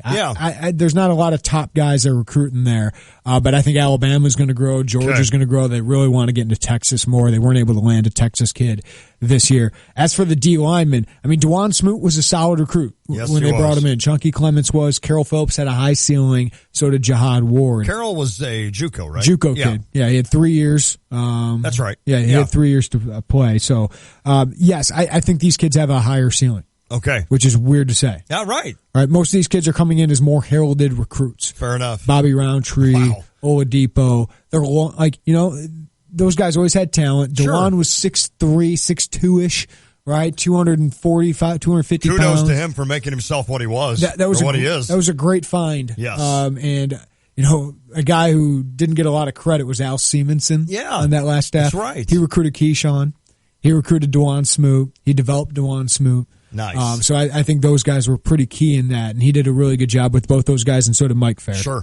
We're going to take one more call, and it's going to be on Illinois basketball. And then coming up in a little bit, in about 10 minutes or less, Mount Prospect offensive tackle Alex Pelchewski is going to join the show. But right now, let's go to Cyrus. How you doing, Cyrus? Hey, Lon. So I'm going to apologize right away. It's basketball, but it's not Illinois. Oh, okay, that's fine. So this is totally insignificant on the surface, but it's a weird coincidental thing that happened last night. Jeremy, I don't know if you noticed this, but during the 2 6 p.m. college basketball games last night on ESPN and ESPN2, you had Carolina and Pitt, and you had Maryland and Ohio State. Well, this is hilarious. If you would have been toggling back and forth between those two games, you would have heard the same name being repeated over and over again. Justin Jackson, as you know, plays for Carolina, and Justin Jackson plays for Maryland. Right. Both of them absolutely went off last night. Yes. Both scored over 20 points. Their stat lines were incredible, and it was just so weird. You would have thought that you'd cloned one and put them on the other network. Very similar players. Yeah, and so it was just bizarre. I didn't know if you guys had noticed that last night. I just thought it was weird. I'm glad you said that. Cyrus, real quick, keep you on. I watched the Maryland game. I wasn't watching the other one, but the good news is Justin Jackson, he's on my fantasy team. Oh, good for you. Look at that, huh? Got him a smart man, Lon, because I would have never picked him up as a freshman. Yeah, I did. I liked his numbers, and I liked what he was going to be able to. I figured somebody besides Mello, I didn't know Cowan was going to be this good. Yeah. Did not have any idea it was going to be that good, but I thought somebody else was going to have to score on that team. And Jackson, man, the last few games, he's been red hot. So it's that's funny. awesome. It's funny, Lon, because now they're starting to say that not only will Carolina's Justin Jackson be going pro after this year, but now we may have Maryland's Justin Jackson going pro if he keeps this up. Unreal. He's so talented. Cyrus, thanks for the call, buddy. Okay. Appreciate it. Turgeon can recruit. Yes, man. he can. Hey, he mentioned something. Oh, I also have Mark Loving who went off last night. Nice. That was a good fantasy game for me last night. Ohio State's not fun to watch. They're not. I don't know why Loving doesn't shoot 50 times a game, and I say that not because I've got him on my fantasy team. Real quick, I haven't asked you this. The rest of the Big Ten in general, recruiting-wise, football, I guess Ohio State and Michigan, obviously. They're a different level. Okay, let's take them out. They're at an absolute different level, and I don't see anyone else getting to that level. No. I mean, Michigan, 3rd-ranked class. Ohio State, 4th-ranked. Wow. Okay. So leaving them alone. Yep. I don't care about them anymore. And really, Brad Robbins is the key, the punter for Michigan. Got him up before. Really elevated that ranking. Who else? Let's start with the West. Who else you think had a solid class and who? I mean, if I'm looking really at the failed? If I'm looking at the West, Mike Riley's done a really good job recruiting. Okay. That staff does really well, especially in California. Really? Yeah, they've reached out there and done really well. Come on, Hardy. They do well in the Midwest as well. But I think the next standout is Illinois. Okay. And PJ Fleck did really well. That class was ranked in the mid-50s, around 60 when he took over. All of a sudden, they finished 38. Right, so nice. he and Lovey are really going to elevate the talent. Totally I think agree. in the Big Ten West for two programs who have struggled. Iowa's solid; they're at 40th in our rankings. Northwestern, they recruit well for what they do. Yep. Right, I mean they might not get the top rankings, but they seem to find kids who fit what they do at 47. Wisconsin's the same thing at 51, but they got some pretty good recruits there. Northwestern, Wisconsin just didn't have high numbers. Okay, right, but they got quality recruits. Purdue struggled. Yeah. They got ripped apart. Okay. And Jeff Brom's a really good coach. He'll do better next year. I saw him on Big Ten Network today. He looked like, man, this is going to be tough. This is going to be daunting. Yeah, 78th ranked recruiting class. Yeah. For Indiana. The team that look out for this coach, I don't think he's going to stay there long. I know where you're going. It's DJ Durkin in Maryland. 12th ranked recruiting class. Average star rating of 3.3. Man, everything working for Maryland right now. Yeah, he's doing. I mean, him and Turgeon, they get talent. Yep, they get talent. Hey, one more quick call, James in Urbana. What's up, James? We were talking about you yesterday. We were talking about you the other day. Literally 2 days ago. We're like, I was telling some of the interns, I'm like, used to have a guy, James, call, but then he got a different job. Now he doesn't like us anymore. And what's up, buddy? What do you think about those Wolverines? Their basketball team. Is that what you're asking? Sure. No. Once again, Harbaugh. Maybe one day Delon and I can aspire to be on that level. It might happen. You never know. Oh. James, it's good to hear from you again. The only reason I got to be short with you is because why'd you steal Illinois' punter, man? You can't leave him a punter? No. We leave no stone unturned, buddy. Bully. Sorry. You're such a bully. You don't even get morsels. You don't get morsels. You don't get a corn nugget. James, good talking to you, buddy. Hey, call back again soon. I will, sir. All right, buddy. Later. There it is. James, the Michigan football fan, Illinois basketball fan. I wonder if he's given up the Illinois basketball. Oh, I bet he. Oh, I forgot he does. He's not a Michigan basketball fan. No. That's my bad. Listen, Mount Prospect offensive tackle Alex Pelchewski, he's going to help us close the show. Excited about that. We'll visit with him next. Tay and J Show. Leadership. Experts. Advocates. Influential. It takes strong words like those to describe the region's most trusted business association. The Champaign County Chamber of Commerce. The Chamber is making a positive difference in our community, growing and improving the business climate, the economy, and our workforce through passionate advocacy, special programs, and unparalleled resources. Call the Champaign County Chamber of Commerce, 359-1791, or go to champaigncounty.org. Grow with the Chamber. Join or renew your membership today.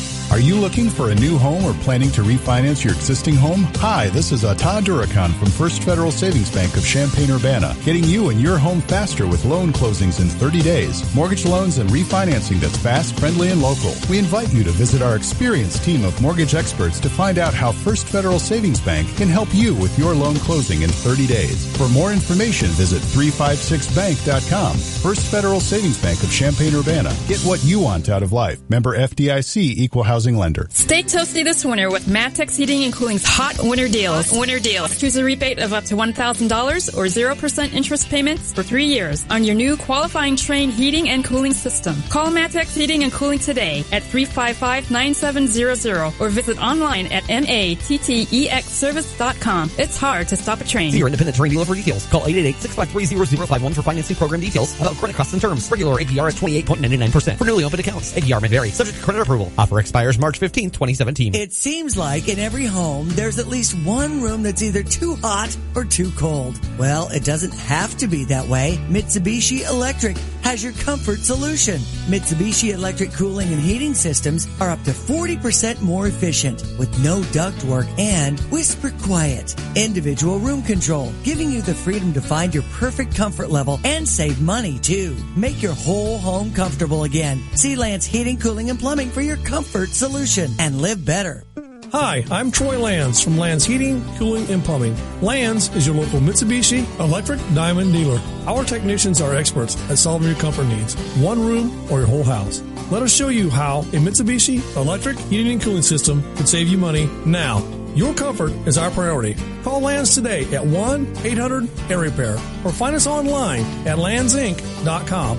I'm Troy Lands, and you can count on my company because you can count on me.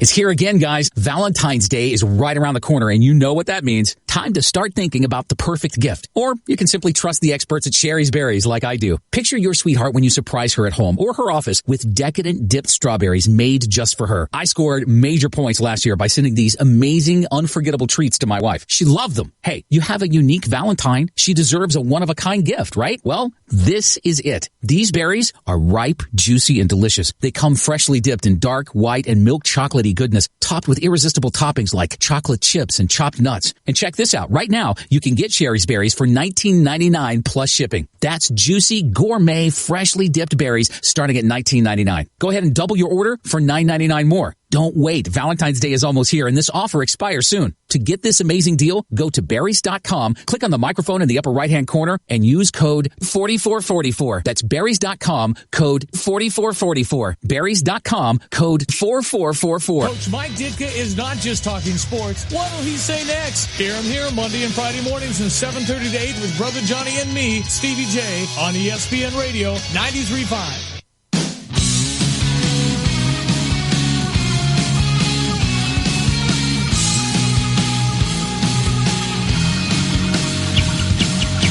We've got Mount Prospect offensive tackle Alex Pelchewski. He's going to join us here in a minute. It's the Tay and J Show. Lante and Jeremy Warner. I want to tell you, make one simple decision for your business that will transform our local economy. Shop local with female-owned and operated CMI online at CMIclean.com. Call Betsy and Brad Parks and CMI in your circle of trust. With a combined 120 years of experience, CMI understands the importance of tailoring all products and all services to fit your business. Whether it's laundry service, cleaning products, any of it, they get it done. Shop them at CMI online at CMIclean.com. Everyone wins when you shop local. Get a free quote by calling 359-6262 or online at CMIclean.com. It's been a big day for Illinois football recruiting. Sign a big class that sets the foundation for Illinois football moving forward. It's Lovie Smith's first class, and it's the second best class in the Big Ten West Division, 34th overall, according to Scout.com. Earlier in the show, we talked to Josh Sternquist, Illini Director of Player Personnel, Doug Bouchon, OrangeandBlueNews.com, and Marian Catholic quarterback Cam Thomas. Now it's time to talk about one of the guys who doesn't get talked about enough once he's going to get here. It's all about the quarterbacks, running backs, receivers, guys who get sacks, all that. But this is a big part of what Illinois is doing is they're building up the trenches, especially on the offensive line. And Illinois got a good one in Mount Prospect offensive tackle, Alex Palczewski. Is it Palczewski or Palczewski, Alex? Palczewski. Palczewski. My goodness, I've said. Alex, you're supposed to call around and let the media know that. Well, Alex, congratulations on a big day. Yes. Take us through your morning. What was this like? Well, in the morning, I got to school pretty early just to meet with my coach, just to fax over all the letter of intent and all that stuff. And throughout the day, it's just everyone telling me, hey, congrats on signing and all that. And then just during my lunch, it was me and two other teammates of mine that we signed together, and it was just really nice. What was it like sending in that national letter of intent? What were your emotions at that moment? It was like finally, I get to go play somewhere, and I get to play there for the next 4 or 5 years. And Alex, for you though, this happened so quick. It did, right? You didn't play your junior year because of a neck injury, and then all of a sudden, Illinois offers in November. Tell our listeners what this last 2 months has been like for you. It's been pretty crazy because after my season ended, I was just thinking is anyone gonna call? Am I gonna get anything? And then just out of the blue, everything kind of blew up. I think it was on a Thursday. Coach Buckus called me, asked me to come down to a game on Saturday when they played in Iowa. So I went down there with my dad, and then the day after, he called me and offered me a scholarship. And then since then, it's just been crazy. Every day, I always miss at least one period just to talk with the coach. Wow. But yeah. That's a good excuse for all you young kids out there listening. Just tell your teacher hey, listen, I got a coach calling me. I got to go take this. Alex, you even said this. It meant a lot to you, and you don't like when people leave the state. It meant a lot for you to sign with the University of Illinois, didn't it? Yeah, it did. Why? Because it just felt it's home. When you go around everywhere, if you ask, hey, who went to U of I, you can just find a sea of people, and it just meant a lot to me. I get to be here. I get to fight for my home state, and it just really meant a lot to me. Is that a lot of Coach Buckus talking? Because I know you developed a good relationship with him, and I talked with him today about how it meant so much for him to play. He was a happy dude today. Yeah, he was, with all the meat and potatoes coming into this class. But how much did that sell resonate with you? That's kind of what he sells, isn't it? Yeah, I when he came in and gave me his pitch for the University of Illinois, I just really liked what he was selling, and I really believed in what he said. How did he do as a recruiter? Because I know Luke Buckus is one of those guys it seems to me he just eats and sleeps this stuff. He loves it. He can't wait to get you guys on. And not only how he did, but overall, these offensive linemen you're joining in this class, this is a really solid list of offensive linemen coming in. Yeah, he was really good. He was it was relentless. Because also we're in wrestling season right now. So every time he came in, he would always while I'm practicing, he would always talk with my head coach, Coach Whalen, and Whalen, he would always tell me oh, hey, how are we doing this? How are we doing? Who we got this week? He would always be there. He became part of our program. That's cool. Really cool. Alex Palczewski, the new Illinois offensive lineman, signed today from Mount Prospect. Yep. Alex, when's the last time you measured your height? Because I talked with a former Illinois offensive lineman, Joe Spencer, this week, and he said he saw you on campus and he was looking straight up at you. So how tall? When was the last time you measured yourself, and what was it? I think I was 6'6.5". Not bad. Unbelievable. Not bad. So how would you describe yourself as an offensive lineman? I would say mean. Like, the one thing that I absolutely, like, during the summer, I played guard. In the first game, I played guard, but after that, I moved out to tackle. And the one thing I absolutely loved about it was, like, it's you versus a D end. Most of the times you're on an island. Mm-hmm. And the one thing I just like being better than that guy across from me. Like no matter what the play is, if the play is going, to the far opposite side of where I am, and, like, whoever I got, I'm like, all right, I'm going to take you, I'm going to put you on your back. And, like, I'm not sure. That's how I like to go at it. I love it. Yeah, I watched the film. There's a lot of pancakes on there. You kind of like driving guys in the ground, huh? Yeah. How much does wrestling help with football on the offensive line? It helps a lot because especially, like, I've grown a bit since my freshman year. I think freshman year I was, like, 6 foot. And so, like, often, like, my brother, he had the same growth spurt, and, like, he just looks kind of like his upper body and lower body is just not connected, and wrestling really, really helps me with that because, like, it just helps you connect everything and, like, use everything in unison. Alex, when did you know Illinois? Was it the day they offered? Was it the day you visited? And then you took other visits, of course, Vanderbilt, Syracuse, right. Some other schools came along. Did you know right away and just kind of wanted to make sure, or when did you kind of know? Yeah, I like, at the very beginning, like, I knew, like, Illinois was definitely probably the one, but I just wanted to make sure because I'm going to spend the next 4 or 5 years of my life at Illinois, and I just wanted to make sure that it was the right fit for me. I liked how you said you grew a bit from 6 foot to 6 foot. I was 5'2" as a freshman in high school. I grew a bit. How about your family? I mean, they've got to be just extremely excited, not only with the idea of signing with Illinois, but close as well. They'll be able to come watch you. I bet that's got to be cool for them. Yeah, they really like it because my dad, he always goes on his motorcycle and just drives for a few hours. So, I mean, he's really happy during the summer and during the fall when the games are. He's going to be able to get on his bike and just go 2.5 hours and be there.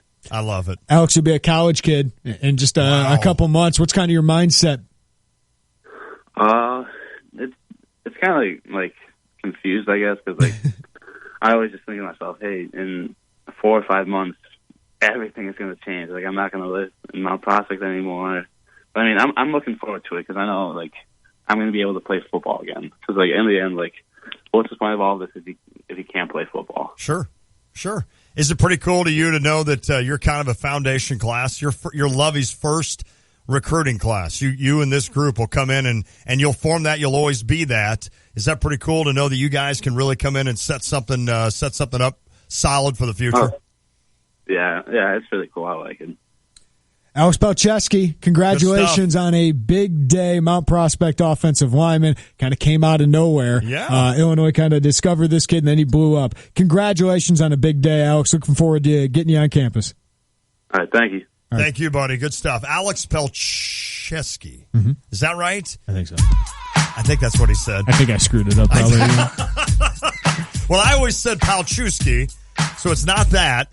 Palczewski. It's not Palczewski. No, it's Palczewski. It's Palczewski. I think we got that right. All right, like the game of chess. Yeah. He's big. I don't want to get it wrong. That's all I know. He's big and mean. I went up to Luke and I go, big and mean. Are those the main things? And Luke goes, well, I don't focus on the big. You like him. Yeah, right. You like him like that, but he goes, I want him mean. Nice. I want him smart. And I want him to be able to move. Amen. And then he goes, then the bigger the better. Perfect. After that. That's perfect. Hey, listen, great job from you today. Thank you. I'm not even going to tout your other job. Day. I mean, listen, you obviously have another job on TheLineInquirer.com, but that job certainly helps and aids the Tay and J Show. You did a great job bringing the goods, as always. Yeah, and I'm sure you enjoyed this day as well. And happy birthday. Yeah, thank you. I'm going to go get some wings. Get see the baby. Sleep. Maybe drink a couple more of those beers Kiss tonight. The wife, kiss the baby, go to bed. How about that? Don't call Jeremy early in the morning. He's taking tomorrow morning off. Probably be with a baby. I know. Well, that's fine. Torrin will be excited that's to see fun, though. Josh Sternquist, thanks to him, Illini Director of Player Personnel. Doug Bouchon, OrangeandBlueNews.com. Marion Catholic quarterback Cam Thomas. And Mount Prospect offensive tackle Good stuff. Alex Palczewski. Thanks to Harry Black, Tyler Knight for interning today. All right. We'll see everybody tomorrow. It is Tay and J Show. The one constant in life is change. Throughout our lives, we go down roads that we never imagined, and we need to be prepared for whatever comes our way. Want to own your future? Contact Country Financial Representative Jesse DeHaan. Jesse can help put a solid plan in place with insurance solutions to help make sure you're protected for whatever lies ahead. Get started today. Contact Jesse DeHaan in Champaign at 352-3466 for Country Financial. We're taking you out to the ball game to see the 2016 World Series champions. ESPN 93.5 is sending you on an all-expense-paid trip to Mesa, Arizona for Cubs spring training. So get out of the dugout and register to win now at Brusati's Pizza on Gregory and Urbana. Vapors E-Cigs LLC in Champaign, Danville, and Rantoul. Register today at Champaign Surplus in downtown Champaign, Honda BMW in Savoy, or at the U of I Meat Sales Room on Maryland Avenue in Urbana. The more you register, the more chances you have to win. Our Grand Slam Cubs spring training trip includes $1,000 cash in airfare or gas money. 3 nights at the Sheraton in Mesa, rental car included, exclusive post-game dinner with select players, tickets to 2 games, and custom Cubs merchandise. Don't take a rain check on this contest. Register now to win. Get rules, details, and a full list of registration locations at espncu.com. As the leader in fire protection and security systems for industrial, commercial, and residential buildings, Matco features exceptional protection. Matco installs, maintains, and inspects fire sprinklers, alarms, CCTV, security systems, and access-controlled systems. Their vigilance is a must-have priority to protect your assets. Matco's digital monitoring and veteran personnel are your best security investment. Their 24-hour emergency service ensures that you are covered at all times.